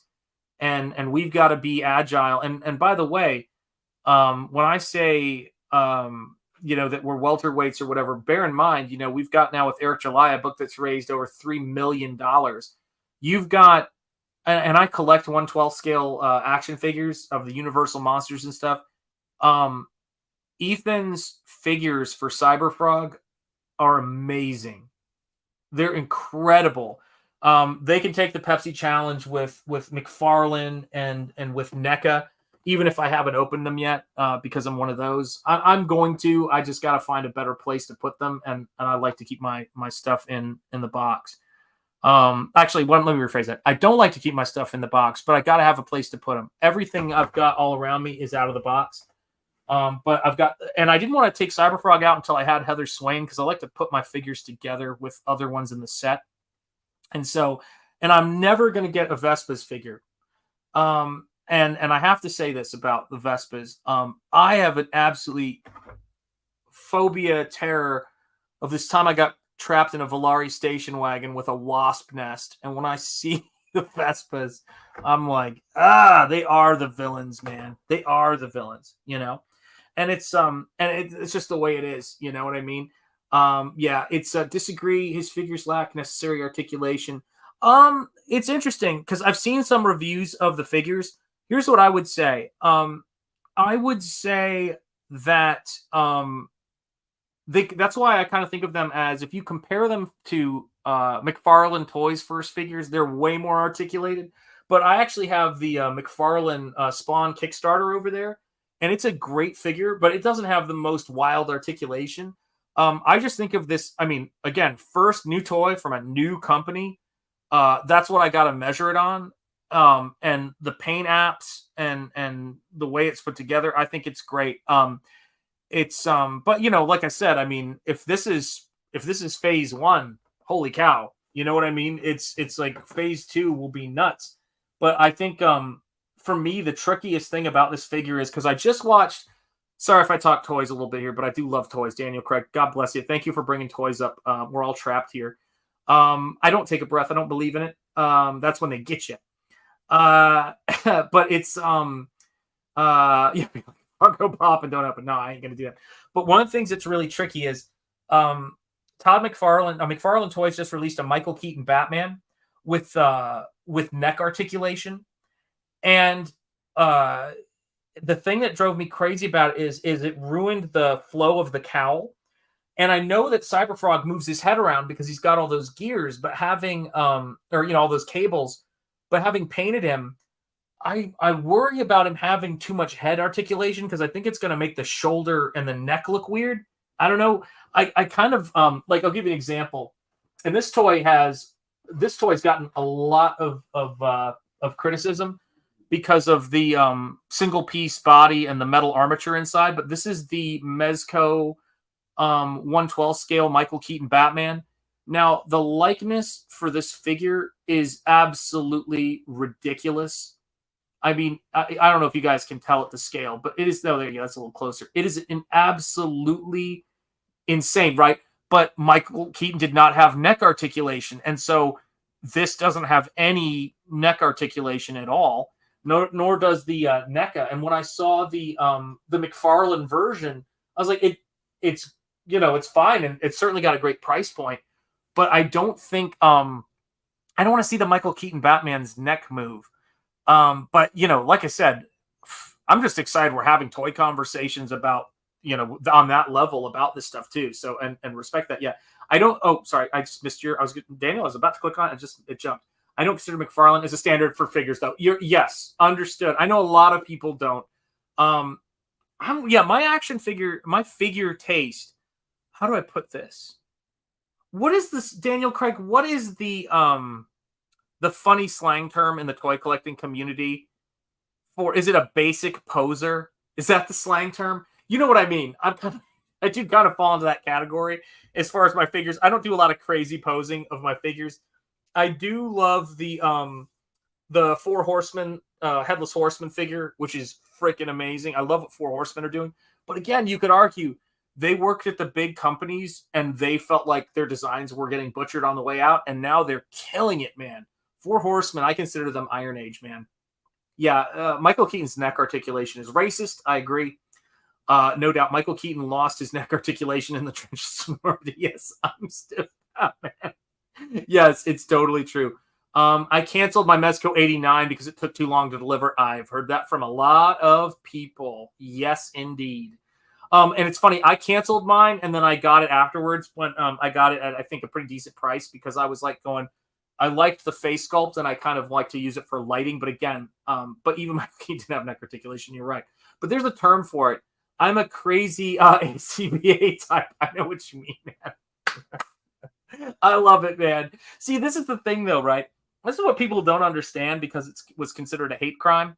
But we always used to have, you know, conversations about comics, like, what's your favorite X-Men? What's your favorite this? What's your favorite that? I love the action figure community. I follow Michael French on Retro Blasting, and I found out about him through the Fandom Menace, and his most hated toy company is, and I get why he hates them, is one of my favorites for the sculpts, which is NECA. And he did a review of their recent Ninja Turtles release, and you know, he's very hard on it. He said they have improved, but in some ways he doesn't like them. But I got this figure to use for reference for Greylock from was it Coup Model or whatever it is? I forget what it's called. And it's a pretty decent werewolf figure. I had to paint it because there was blood all over it, and I needed lighting reference, and you can't have a lot of high contrast blood. But it's a very good, you know, posable figure. It needs to stand in order to stand up, but this is what I use for Greylock when I'm painting. I mean, I'm like, oh gosh, I need lighting. So I have him. I have American Werewolf figures over there. So yeah, it's whatever I can get the job done with too. American Comics Company, I love it. Yeah, a poser amongst musicians is the antithesis of music producer. Well, there's this term that people use in the toy collecting, a vanilla poser. That's what I think it is. Yeah, if you're a vanilla poser, that's the expression for people who don't pose their figures, man. Neck articulationist. Yeah, that's right, man. Yeah, it was fun when we were able to hate crime each other. Yeah, that's right. Yeah, hate crime each other as kids. I know what you mean. Yeah. DC Direct made my favorite figures. I had the Constantine, Jesse Custer, Cosmic Boy, Lightning Lad, Saturn Girl, not much articulation, but great sculpts. And I do know they're doing a comic book Rocketeer and Betty, like Betty Page Betty, for some toy company that's on Big Bad Toy Store. I think they're also carrying Ethan's toys as well. And yeah, absolutely. Yeah. The thing about their stuff is they're doing a Nosferatu that has one of the best likenesses I've ever seen. I'm getting that. Their Mummy is great. Their Bride of Frankenstein and Frankenstein are great. Really great face likenesses. They're doing a creature from the Black Lagoon, which I'm doing a head sketch for one of my backers of the creature right now. I would love to have that. Oh, yeah. NECA's quality is way beyond what it used to be. Yes, when Retro was originally hating on them. I hate them because their distribution sucks. Yes, and I can't find those new turtles in... Yes. What do you call it? The Turtle 4-pack I got, and you're right. It's their distribution is random. Some people find it easy. Some people don't. I had to order it online because I couldn't find it anywhere. Yes, Vanilla Gorilla. Yeah, indeed. And I have, King Kong and Godzilla are well represented. Like Shane, I'm a major kaiju fan. So I've got, lots of King Kong stuff. And the NECA 1930s King Kong is great, man. I love that thing.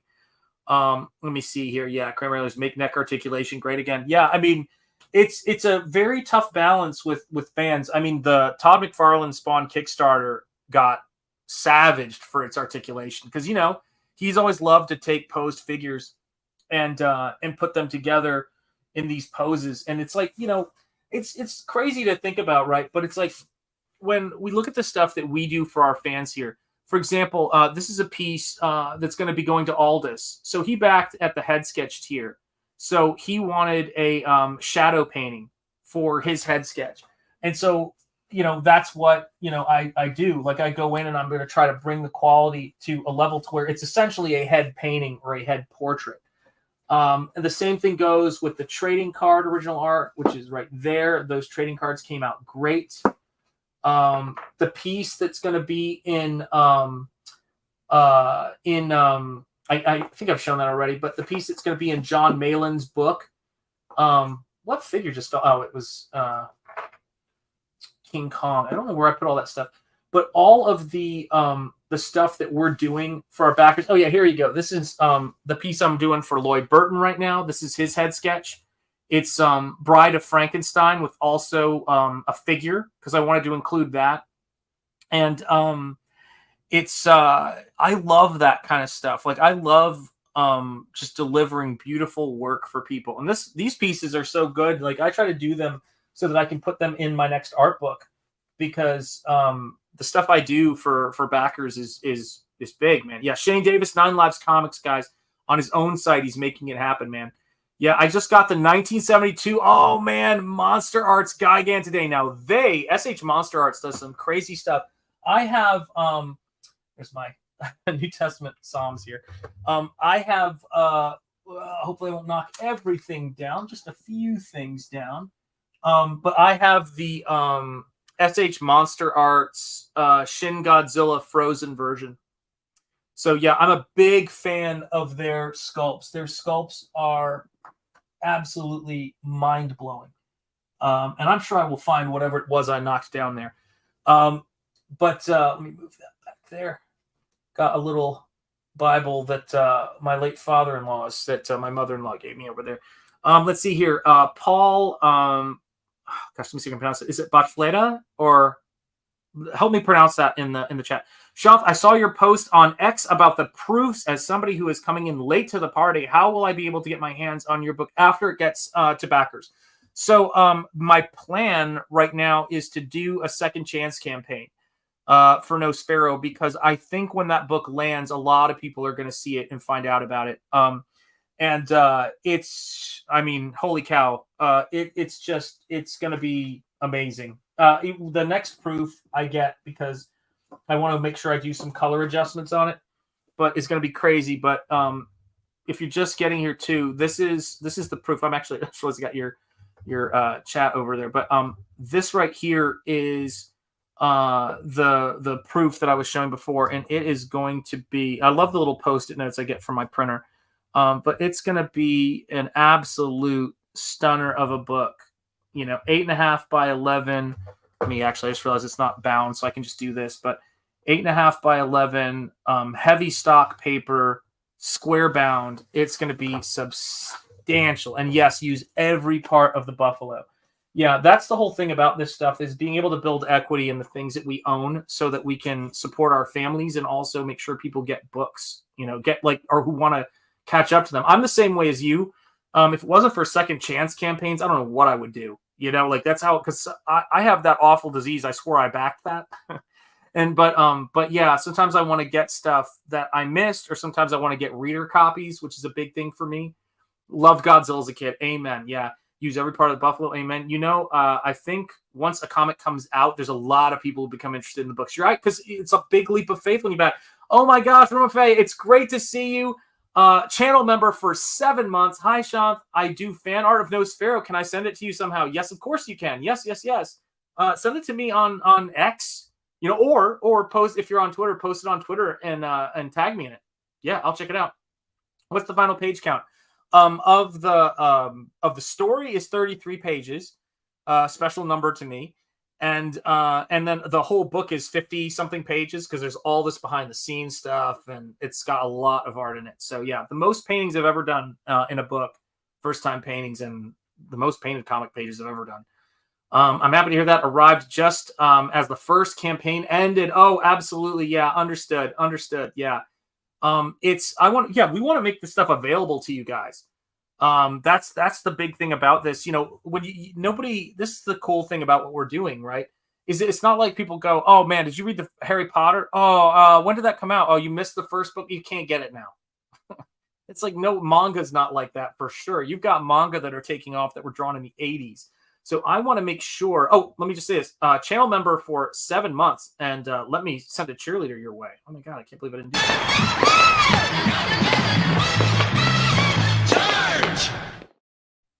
Yeah, there was an author who was talking to me one time a while back, and he said, every book that you do is an investment that can keep earning money. And the goal is to accumulate stuff that you own that you can re-release, because that's how you're going to be able to, one, put food on the table, but also that's how you're going to build new fans, new audience members. I mean, think about Game of Thrones and where it is now. I mean, it's crazy how big that's gotten. And that stuff was in the 80s. And speaking of the 80s, my brother, 80s made consumer in the house. Thank you, my friend. I was watching your show the other night. We gotta do a stream talking toys and talking Blu-rays and movies soon, man, because I love talking movies, man. 33, because that's the age your boy died at no. Yeah, but yes, you know what that's about. You know what that's about. Yeah, it's a big number for me, man. Yeah, happy birthday, indeed. Yeah, look at you guys. You guys are awesome. Can't wait to see it. Yeah, man. This is a fun space for making stuff, man. This is a fun, 80s babies. Yeah, that's right. Yeah, I came up, I was born in 76, so yeah, I more or less grew up in the 80s, but I remember, like the big defining moments of my life are like Motown and stuff like that. I still think about that music all the time. I remember seeing, when I was in Chattanooga, seeing James Brown live at Riverbend Festival, so yeah, I mean, those were some great times, man. Great times. 33 is how many minutes Shanth has slept in 2023. You're not wrong. You're not wrong at all. Yeah, Cranberry Langers. Yes, creators' books should always be for sale. Yeah, agreed. And I do really think that we're going to get to a point where there's going to be opportunities, I think, for people to put their books and let distributors handle that, like book publishers and things like that. It's just the main thing is to get those author deals where we're in control of our stuff, and we need to know that. For me, self-publishing makes sense because I don't want to worry about what I'm, what I say or what I do or, all that kind of stuff and having people try to cancel it. So control is a big part of what makes Comicsgate great, and that's what makes the space we're in great is that, people are human beings. When you're promoting yourself and you're promoting your stuff out there all the time, it's a lot. It can be grueling. And sometimes you have to sit down and focus, and you've got to work on your artwork, and you really got to just kind of, dial into what you're doing, and not to mention the family stuff, and being there for your wife and kids and things like that, and your other wife and kids, and your sister wives, wife and kid. I mean, it's complicated. You guys know this. But, and then also trying to help out your fellow creators. That's why I have links to all of those books and those websites. Michael Bancroft's The Lucent. That's why I play trailers before my stream.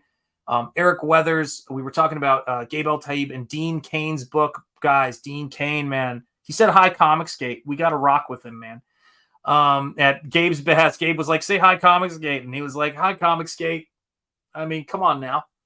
But that's what you got to do. You got to make this stuff, man, happen. And glad to hear it, 80s Made. So glad to hear it. Because, Dean Cain, All-American Lawman, is a great book. Akeon is crushing it on that artwork. And just doing some outstanding stuff. Cranberry, yes, I knew that would get you laughing. I knew that would get you laughing. Yeah, man. Cranberry Langers, member for 9 months. I bow to you. I'm noticing a lot of enthusiasm for books and work stuff that's already come out. Makes me think each campaign needs a second chance run. Yeah, and there's more and more of those happening, man. There's more and more of those happening. And of course, Cranberry Langers, you know how we roll. You've been rocking with me for a long time, brother. This is... Charge! That's right, guys. It is a incredibly supportive group. Groupsman's killing me, man. Yeah, man. Yeah, Dean Cain is the man. Yeah, you got to impersonate him a little bit. And back only lasts an hour. Yeah, when we talk about supporting each other and we talk about this stuff, I remember this was the craziest thing in the world, man. I remember when this got sent to me. I think DWAG goes, "Shanth, you got to watch this, man. You got to watch this."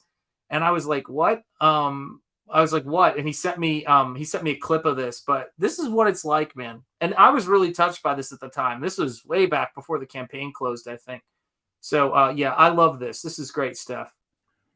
Josh Lamb says, Ethan, more SHANTH ENJETI CYBERFROG art, please. Did you like that? A lot of people are getting SHANTH ENJETI's trading card right now and thoroughly enjoying it. I mean, I'm hearing great things about SHANTH. You know, if you like the CyberFrog card that SHANTH did, you should probably back his comic book, which is called Nosfero on Indiegogo. You'll get an entire book of his artwork. And like I said, I've heard nothing but good praise about his work. It is tremendous. Almost Heathen WV says, pie burn? I haven't had any pie. I wish I had. I wish I've had some pie, but I've been pretty well behaved when it comes to my eating. I've had ice cream cones, maybe 2 ice cream cones a week. Heartbreaking. Heartbreaking the way he's denied pie. I don't know how it works, right? I don't know how it works. But this is the thing too, man. It's, you know, I look at the kind of stuff, and that was nothing he had to do, man. But I remember when I went on a stream when Aaron Lopresti and those guys and excuse me, my God, Shelley Lopresti were getting attacked and all of that sort of stuff online. And he had an open show. Anybody could come in. And I came in there and said, man, you know, I talked to him about thanks for the, you know, hiring me to do the CyberFrog card. And that I was going to launch this book called Nosfero. And I had the slightest idea that I'd be closing that book out on his stream with the Dale Keown poster campaign, for God's sake. That was just a trip, man. That was a total trip. And, you know, for me, my favorite Comicsgate stream of all time, and at some point I want to absolutely EFAP it, was one that I know that that you guys know. Jim Cox was in the chat. I remember all the folks who were in the chat. Was the Into the Pie Barons stream. And I actually edited out just that sequence of that stream and had a little overlay on it because it was crazy, man. Yeah, he is. He's rooting for Comicsgate creators, and this is the thing about it too, right? Which is Ethan knows he has a vision for what he's trying to do, and that vision has made millions of dollars for DC Comics. It's made action figures of his stuff. It's made incredible comic books. He's an incredible writer. He's an incredible broadcaster. He does all of this stuff. And then on top of that, he spends so much time helping other people. And I don't think that level of, and as a father with kids spanning every possible age, it is a tremendous amount of work and a tremendous strain. And when I look at you know, Eric July is always hiring people to work, you know, for him, and he's really good at managing a lot of different people. But Ethan works in a way to where, yeah, he hires people, he's got a lot of people doing things, but he takes a lot on himself, and he's really got that crazy work ethic. And so my attitude is this, man. It's like, just like always be sending him positive vibes, man. Send him positive vibes. I know you guys do. But if you haven't backed like the action figure campaigns or CyberFrog 3 or any of that stuff, man, get in there. It all helps, man. You know, it all helps. Yep. There you go. Not a coincidence. Indeed. Starts with C, ends with G. Know it.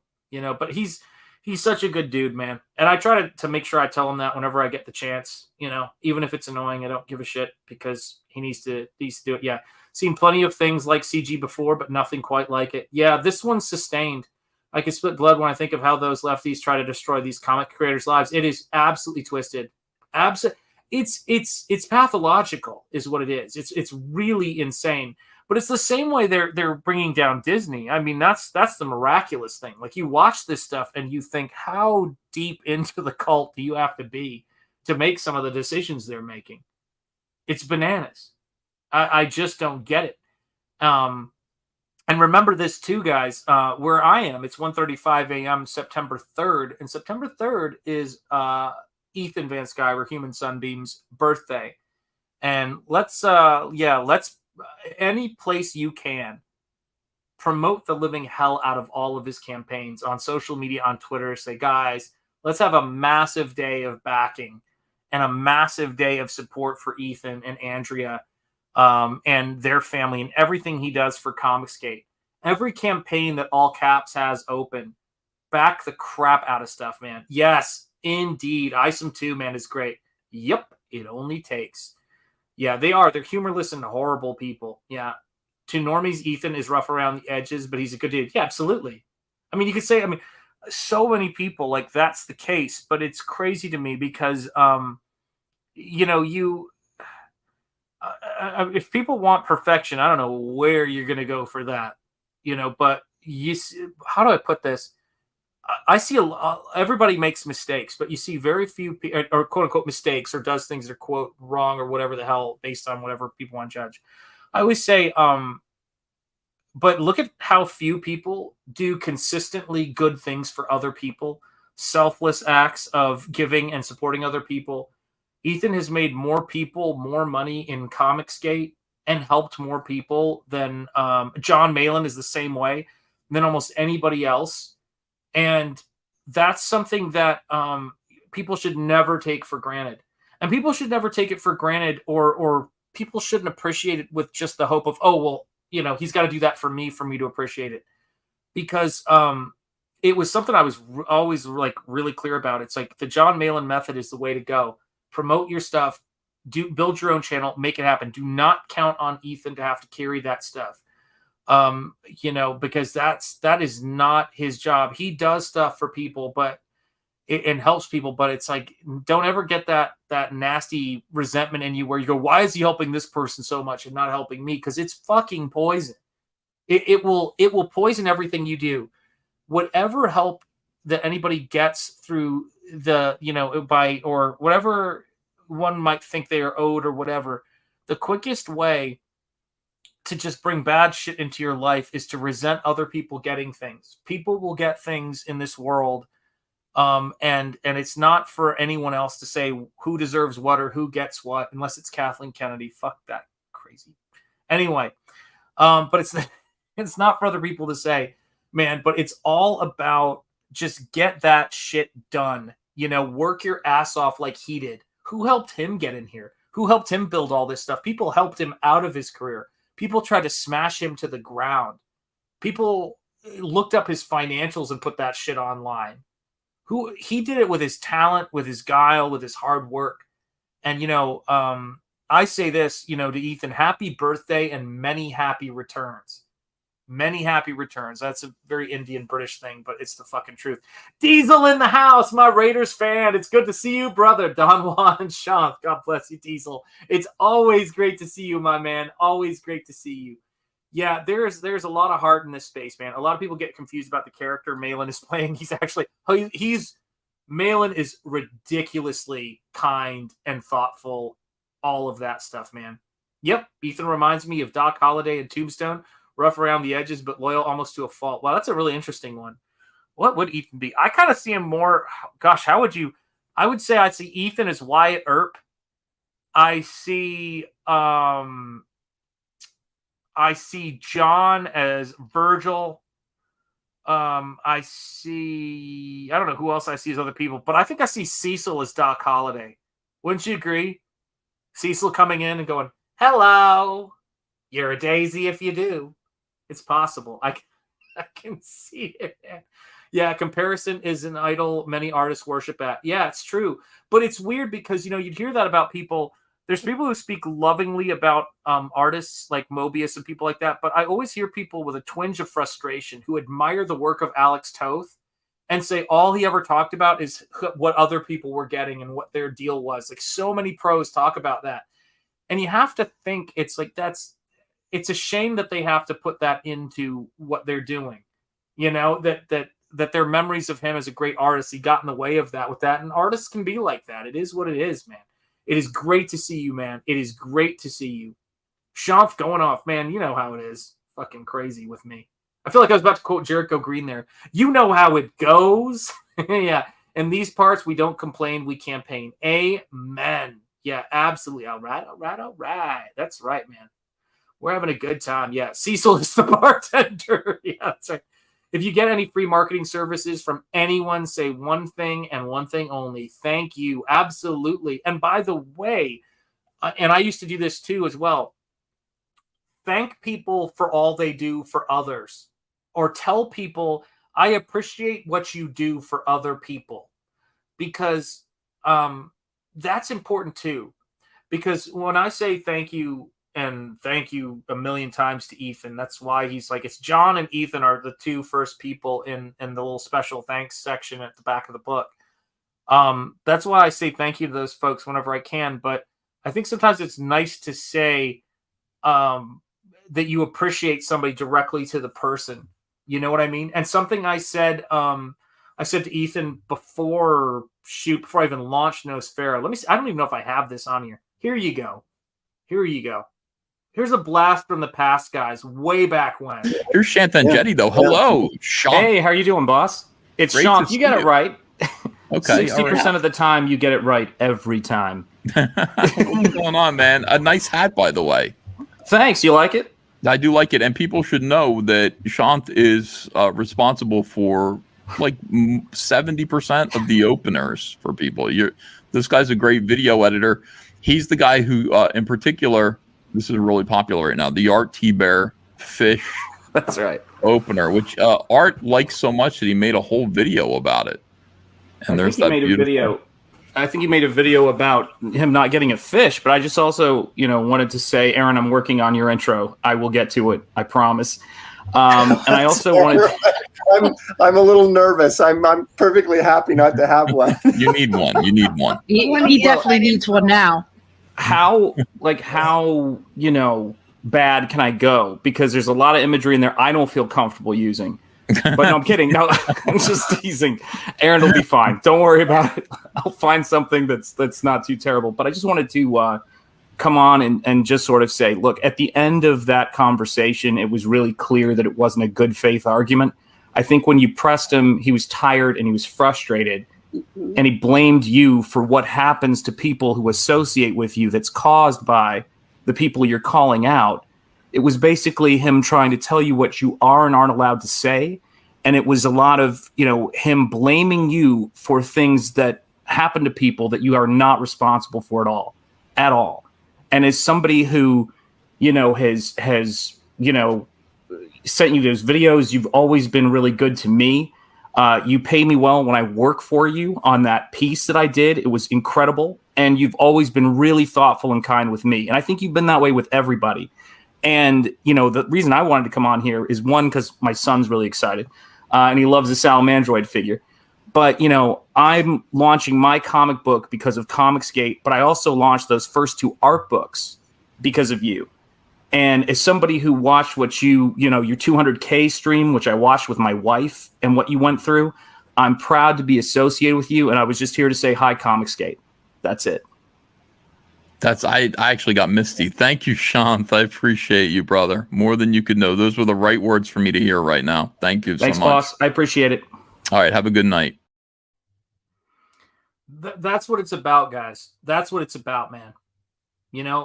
Just while you got people around and you got people working hard and you got people doing all these things, lift them up, man. Speaking of people who lift me up, and where I launched Nosfero, Michael Bancroft, the great Michael Bancroft, and a happy Australian Father's Day to you. You're a great father.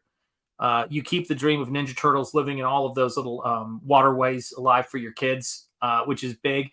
And thank you so much for the super chat. Happy birthday and happy Australian Father's Day. My Brogan, as I like to call him, my Bogan brother, Brogan, Michael Bancroft, the Lucent 2. The link to his website is in there. Back anything from this man. He's one of my favorite artists in all of Comicsgate, favorite creators. I could talk to this dude for hours. A total legend. Yeah. It's just incredible, the people I've met. Charge! Thank you, brother. I appreciate it. And of course, happy Father's Day. Yeah, guys, you've got to be putting stuff out there, man. You got to tell people. I say that to my kids all the time. I never let my kids go out the door without saying I love you. And the same thing goes with my missus, and the same thing goes with my friends. You know, my mother-in-law called me this morning to say happy birthday. And then she told me she was feeling a little anxious and do I have time to talk? You know, and I talked to her for about 40 minutes. I said, Mom, I always got time for you. You know, what have you got going on? And you know, she was nervous about a bunch of things, and I told her that I'm proud of her and that everything's going to be okay. And that's what you got to do with your time. That's, you know, whatever time I've got, you know, left on this planet, I want to spend it with people like you guys, you know, who love this stuff, who are passionate about this stuff that we're doing. I want to spend it with artists who are motivated, who are creative, want to lift other people up. I don't want to deal with, you know, bullshit, and I refuse to, of guilt by association, all of this crap. I don't want to be around people because of what I can get from them in terms of things or monetary crap, but I want to be around people who I get artistic inspiration from. And I find that other stuff just happens. We just kind of lift each other up in that sense, because when you're around good people who are motivated, they appreciate and value the work you're doing. You know, they appreciate it and they want to see it succeed, and they back your books. That's why Nosfero exists. That's why all this is happening, you know? And so, you know, you got to make sure, man, it's like, you guys are killing me. Do not neglect hospitality to strangers, for by this, some have entertained angels without knowing it. One of my absolute favorite biblical quotes. 100%, man. Damn, Shanth made EVS misty-eyed. You're gifted with words.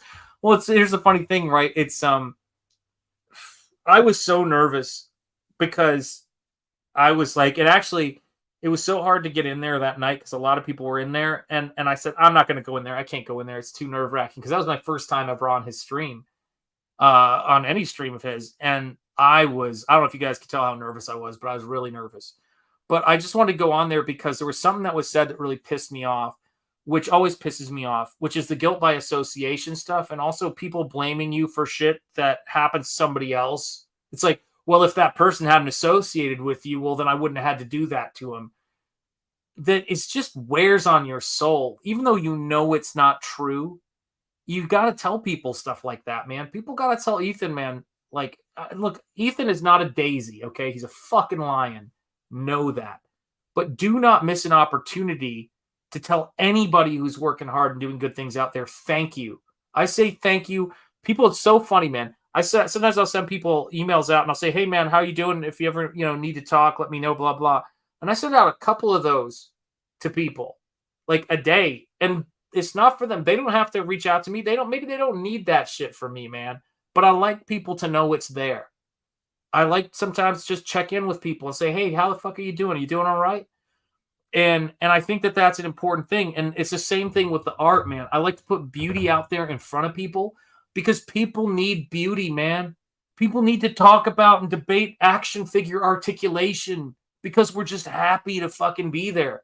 People need to talk about comics and paper and who's your favorite character. They don't need to talk about why you're not allowed to like this character or that character, man. Life is too short, man. Life is too short.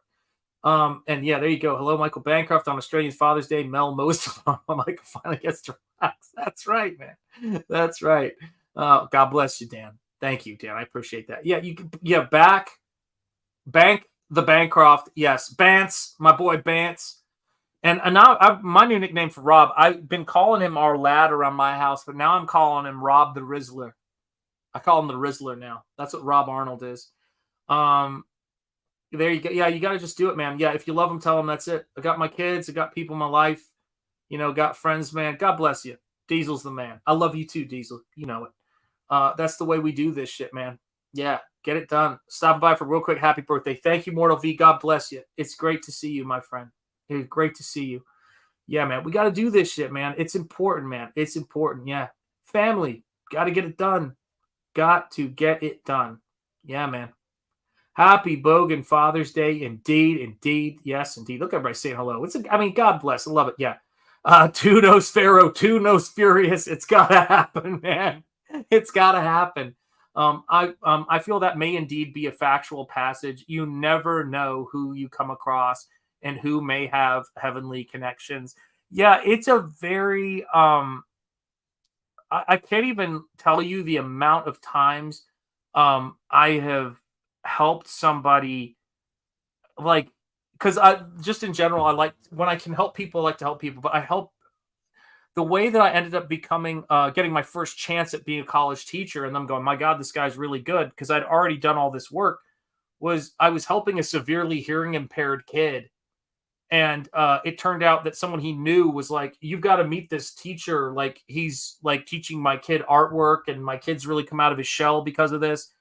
And then I just showed them my character design theories, and that's how I ended up teaching at RISD and then lecturing at Microsoft Games, MIT, Wellesley, Turbine Game Studios. Like, so much stuff grows out of those things, man, of helping people. You've got to do that stuff because there's people who are negative and come in, and I don't suffer fools, and I don't put up with bullshit because I've just been through like too much shit to fuck around with that. And I also like to help people get set on their way when they're assholes too. But I see amazing people. My wife is amazing, the way she helps her students. I mean, holy cow, man. Like, the stuff that she does helping people just blows my mind. And we try to teach that to our kids too, man. That's big. Everyone knows you're meant to blame back. Well, that's true too. Yeah. No, thank you. There you go. From Awesome One. You guys are killing me. Wounds hurt, even lions sometimes. Yes, indeed. Yeah. Hi, Cranberry Langers. I'm so far behind on this. Everybody saying hello, hello. I never get those texts. I just get pictures of your butt. You got to actually turn them on their side. It's actually not my butt. Thank you, John. The good man is decent. Bro, love you too, John. You guys are the best, man. Let's see here. Groomsman, yes, indeed. That's true. Let's see. I need beauty and boots and booty. That's what it is. All of those. Indeed. Laugh out loud. Yeah, the booty pics. Yes, that's right. Yeah, short people is a two life. You're right. Preach it. Amen. Yeah, that's true. I wish I could make EBS cry. I tell you what, man. I don't ever. It's rough, man. It's rough, dude. I hate seeing good people going through shit, man. And there were some really tough streams early on in Comicsgate that my wife and I watched with Ethan, and I'm like, what do I need to do to help this guy, man? That's actually where those videos came out of. The first one I ever did was the Into the Pie Barons video. It was funny. And then I forget which things I did after that. I think I did the mail-in intro, reworking the mail-in intro with just higher res stuff first. And then I did the Shane Davis intro because he was going through a tough time, when Yanzi was pregnant and all this stuff was going on. And then I did Leprestes when they were going through a tough time. Did Billy Tucci's. I did Andy Smith's. I did one for Cecil. What was the other ones I did? I did a bunch of different stuff. I did the I'm Gonna Come Donald Trump video, but it's a lot of that kind of stuff, man. It's you got to make the stuff happen, because it's crazy. Oh, my goddaughter is in Australia. There you go, Diesel. That's right. See, we're global here. Yes, I've had questions for one or two people before at Timmy Mello. Yeah. It's funny, Shoth. You know what a bogan is, man. Yeah, I do. I do know what a bogan is. It's got to be, man. From little things, big things grow. That's 100%, man. Yeah, hate is easy. Being kind when you do not feel it, that is hard.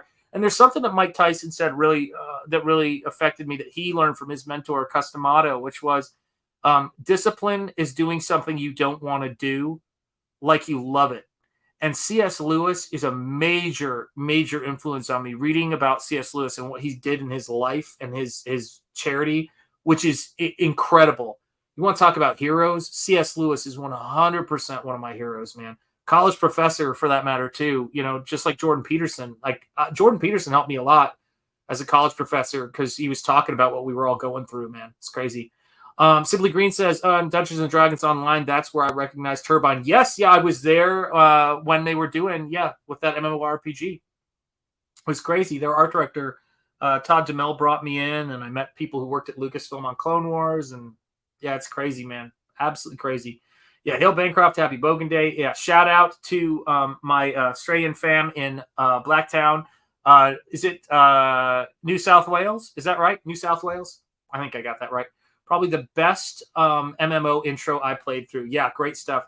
At some point, you have to decide what kind of man you're going to be. It plays out in your actions. 100% does.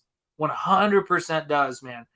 You know, when I see yeah, when I see those birthday cards for my kids and stuff like that, I always think to myself like, um, yeah, like you always try to do the best with what I've got, you know, to help people and make decisions that I can stand by. And you know, it's been an incredible thing to get to spend more time with my kids, even though I'm working all the time. And the joke is I'm always in the middle of painting. I always try to make sure I take time to do things, and be with them and spend that time, you know, like watching.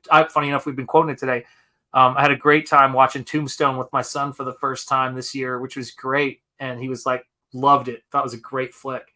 Yeah, it is more than the crap Ethan was going through, was just unwarranted. Yeah, just haters hating and cruelness, man. Yeah, I miss Camel Moon animations. Yeah, no, that stuff is great. Oh, thank you, Aviator Surge. I appreciate that so much. God bless you. Oh, did you do that was 5 dreams ago? No, I didn't, but that one is great. I forget who did that one, but it's fantastic. That video is outstanding. But, you know, I didn't do that one, but it's amazing. Yeah, absolutely. That's crazy, man. Awesome one. There is more Hail Salad coming. There you go. Hail Shanth and chat. Hail to you, Broken Compass Entertainment, not comics. It's going to take me forever to unlearn that. Broken Compass Entertainment. I'm going to get it down. Yeah, it's great to see you. Yes, indeed. Let's see here. Yes. Hey, Broken Compass Entertainment. Michael Deach. Yes. Michael Bancroft. Happy new UG Day. There you go. One would hope. Yes. We have to save Mrs. Enjetti from the evil forces of academia. No, I mean, you know, that was some tough stuff, man. You guys know, like, Mrs. Enjetti has been a few places, and particularly, I think, post 9/11, where she saw, like, she'd see shit happen to me or whatever, or she saw shit happen to this horrible, to this this Indian couple on an airplane flying to Dallas over there. She got off the airplane. She called me sobbing. I thought some shit had happened. And let me be clear. All of the Texans on the airplane were telling this dude who was drunk to shut the fuck up and sit down. So it's not like, that's not a Texas comment. My wife is a Texan. All right. And I was born in Houston, but they were just being savage, and it really affects her. And I always said to her, I said, how the fuck do you think I feel when people are saying this about the race of my wife and my late father-in-law, who was so loving and kind to me? One of the last things he said was asking for me, man, when he passed away. That shit tore me up, man. And that's one of his Bibles I got over there. And it's like, I always say to people, man, yeah, I don't fuck with that at all. At all. Discrimination based on race, I don't care what the race is. That shit does not ever fly with me. And I said to my students as a professor, I said, anyone who tells you that is fucking evil. Because I just did not give a fucking shit about that, man. Yeah. It is, it's only 2 here. Yeah, it's 158. So it's Ethan's birthday now. Yeah, it's Ethan and Phil Diaz's birthday. Zaid Comics, man, and a few others. And we had a couple of other people. Pops' birthday was yesterday. Someone was saying their birthday was the day before. I think it was maybe Julie Pascal. I'm not sure who it was. But yeah, man, that's right. Yeah, fucking nuts, man. Absolutely nuts. Yeah. Base bravery. That's right. Wow, you made a really good impression. There you go. Let's see here. Cranberry Langers. If I'm wearing footwear 80% of the time, it's my house. There you go. Your father-in-law was such a nice dude. I remember that whole time. Yes, he was. Louis Anthony Portera was an effing legend. He was a great guy. He was an ER doctor, voted the best ER doctor in Dallas for several years. And whenever he was wrapping up a shift, any of his patients that he was handing off to anybody else, he would always write DTRT, do the right thing, initials on it. And the first thing he ever said when he would talk to patients when they'd come into the ER and he'd go into their behind the curtain with them, he'd go, tell me your troubles. That was the kind of guy he was. And whenever he would go to the grocery store when I was visiting, he'd go, do you want to come? And I'd be like, yeah, let's go. Because we always had the best fucking conversations. And sometimes we'd go grab Krispy Kremes, which are the shit, man. But I love that dude. I think about him all the time. God bless him. God bless him. Yeah, terrific dude. Yeah, merely 1 a.m. There you go. Yep, Phil's now where he is. Yep, that's exactly right, man. It's Phil's birthday where he is. Wow, only 2 here. Yeah, it's only 2. Birthday cakes going around. The Art Times and Jay Ryan. Yeah, 60% of the time he's wearing Uggs every time. That's right, man. To be fair, I only know Sheridan Uggs, Michael Bancroft, so I'm biased. Yeah, people are different nowadays. Yeah, and we got to bring people back from the brink of the silliness, because look at us. This is how we're doing things. This is how we rock and roll. You know what I mean? It's like we got no problems with it. We've got like the craziest batch of people. Like we put their diversity, quote unquote, diversity to shame because we have diversity of opinions and thoughts. The only thing is that we believe in individual liberty and we don't fuck with other people's money. That's it, man. Yeah, there's something calming about a doctor who actively listens. He was that dude. He told me a crazy story, man, about there was this woman they had brought into the ER. She had been driving in a car. She got on a head-on collision. They couldn't find anything wrong with her. And there was nothing really showing up in the x-ray that well. And every time couldn't talk. Every time she tried to talk, she couldn't talk. And when they would sit her up, she would be able to sit up for a few minutes, and then she'd pass out, fall back down, and then she could breathe again. Couldn't figure out what the hell was going on. And what happened was, when the car accident happened, she had one of those pull-up caps on a water bottle, and it popped off the water bottle and got lodged in her throat. So depending on the angle, that little circle of the thing you pop up would allow her to breathe just enough, and she couldn't talk. And he was able to get that out of her. The dude had a million stories like that. He took care of people, man. He was the shit. Love that dude. Yeah, man. Yeah, it's very different in the States, I hear. Yeah, 100%, man. Yeah, either that or the booty shorts. Yeah, booty shorts are fine.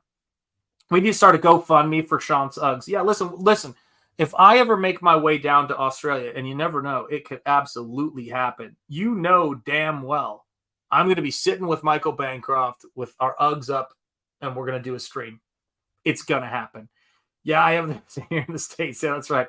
Yeah, that's right. Yeah, it was rough.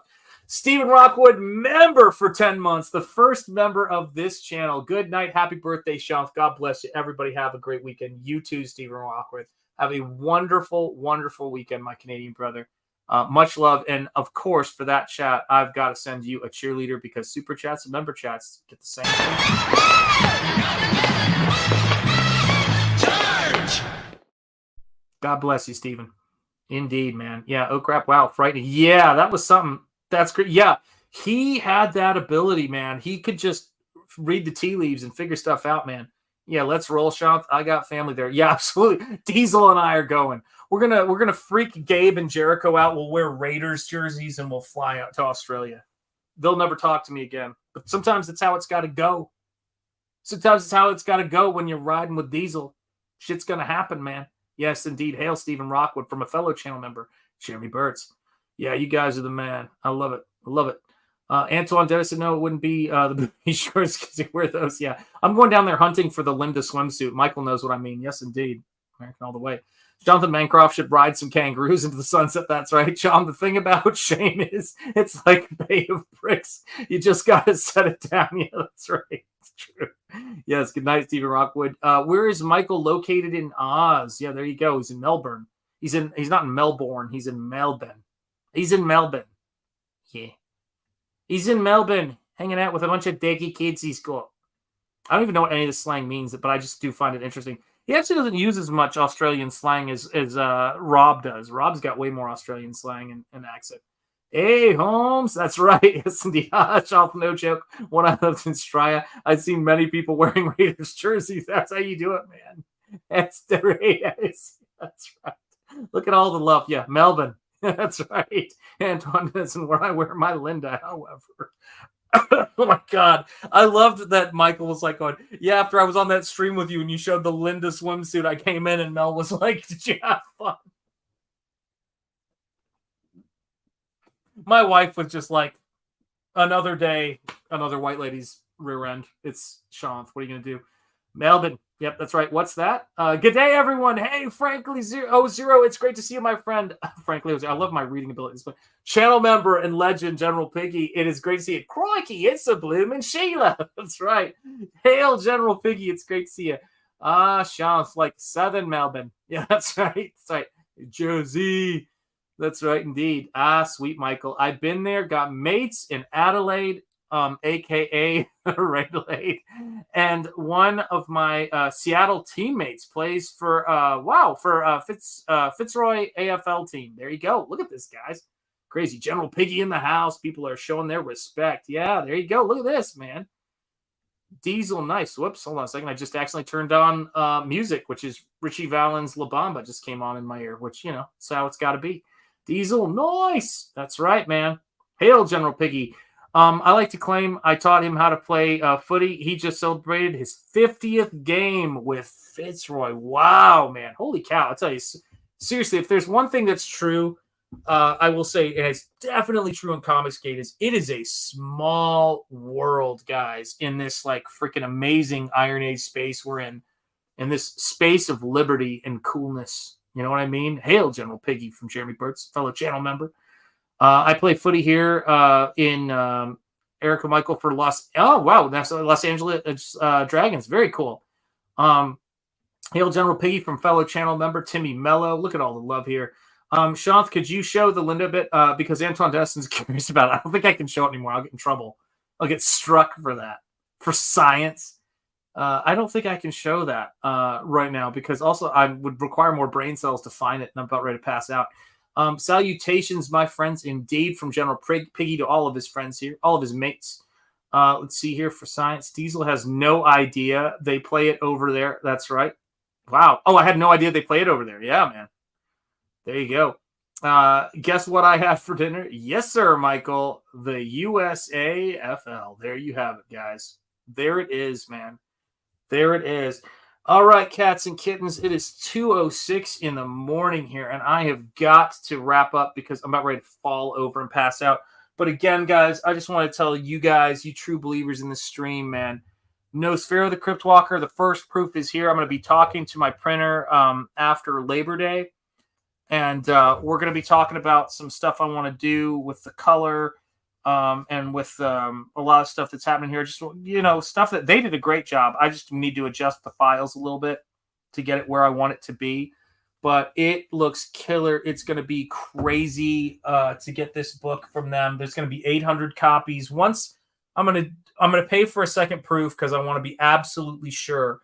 Once I get that second proof, then we go to print, and then 800 copies are being printed and sent to this house, and it's going to be so fun to get those out to you guys. I cannot wait, man. Oh, guys, I can't wait to get it to you. Yes, indeed. Hail to the general. Look at all this love here in the chat. You guys are the best, man. You're very welcome, John. Yeah, that's a random. Is there something that Ozzy say? Say that we don't. I got you, me. Michael Bancroft, howdy. Hail, my friends. How to Draw Comics by Dan Lawless. Rufe, I'm just teasing to make you laugh. There you go. And everyone together, happy birthday to you. Thank you, brother. It's been a great birthday and with great people. Thank you, Comicsgate. Thank you, all you amazing people here in the Iron Age space. Much love to all of my brothers. Gabe, thank you for the super chat. And all of you guys who sent super chats today. It's crazy. Michael Bancroft, all of you guys. Antoine. I'm not going to forget people. I'm going to be annoyed with myself. But thank you guys for all of the Cranberry Langers, the Groomsmen, Antoine Dennison, Gabe El Taib, Rumafe member chat, Cranberry Langers member chat, Michael Bancroft super chat, and Stephen Rockwood a member chat. Thank you guys so, so much. You guys are the best. Great stream again. Happy birthday. Thank you so much. Epic 411. Looking forward to Second Chance. Absolutely, my friend. I'm looking forward to launching that for you. Much love, guys. Thank you. Thank you, channel members. You guys are the best. As always, I have not updated my channel members list because I want to make sure I've got, unless there's somebody I'm missing, but I wanted to honor the people who, because I took about a month of really focusing in on this stuff. I wanted to leave their names in there because I think they deserve it.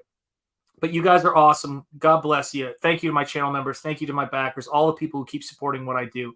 You guys are the best. Much love to you, Diesel. Yes, have a great weekend, everybody. Take care. And again, remember, guys, wish Ethan a very, very happy birthday today. Back campaigns, get the word out about everything he's doing. Talk about make sure everybody knows what a great dude he is. Let's push back on their bullshit noise about him because it's really ridiculous. You know, it's been a while since he's been, dealing with that stuff, but it never hurts to get a tsunami of people wishing you well on your birthday, man. Because he's a tremendous talent, an amazing guy, and I'm so glad I get to be shoulder to shoulder with him in this space of Comicsgate and the Iron Age and everything we're doing here. So take care, everybody. I will see you guys soon, and you guys are the best. All caps comics, guys. Yeah, make it happen. God bless and good night. I will see you guys soon, and yeah, here are the credits, guys. Take care, and as I always like to say, speak easy, stay gold, and keep the faith. Peace. I'll see you guys soon.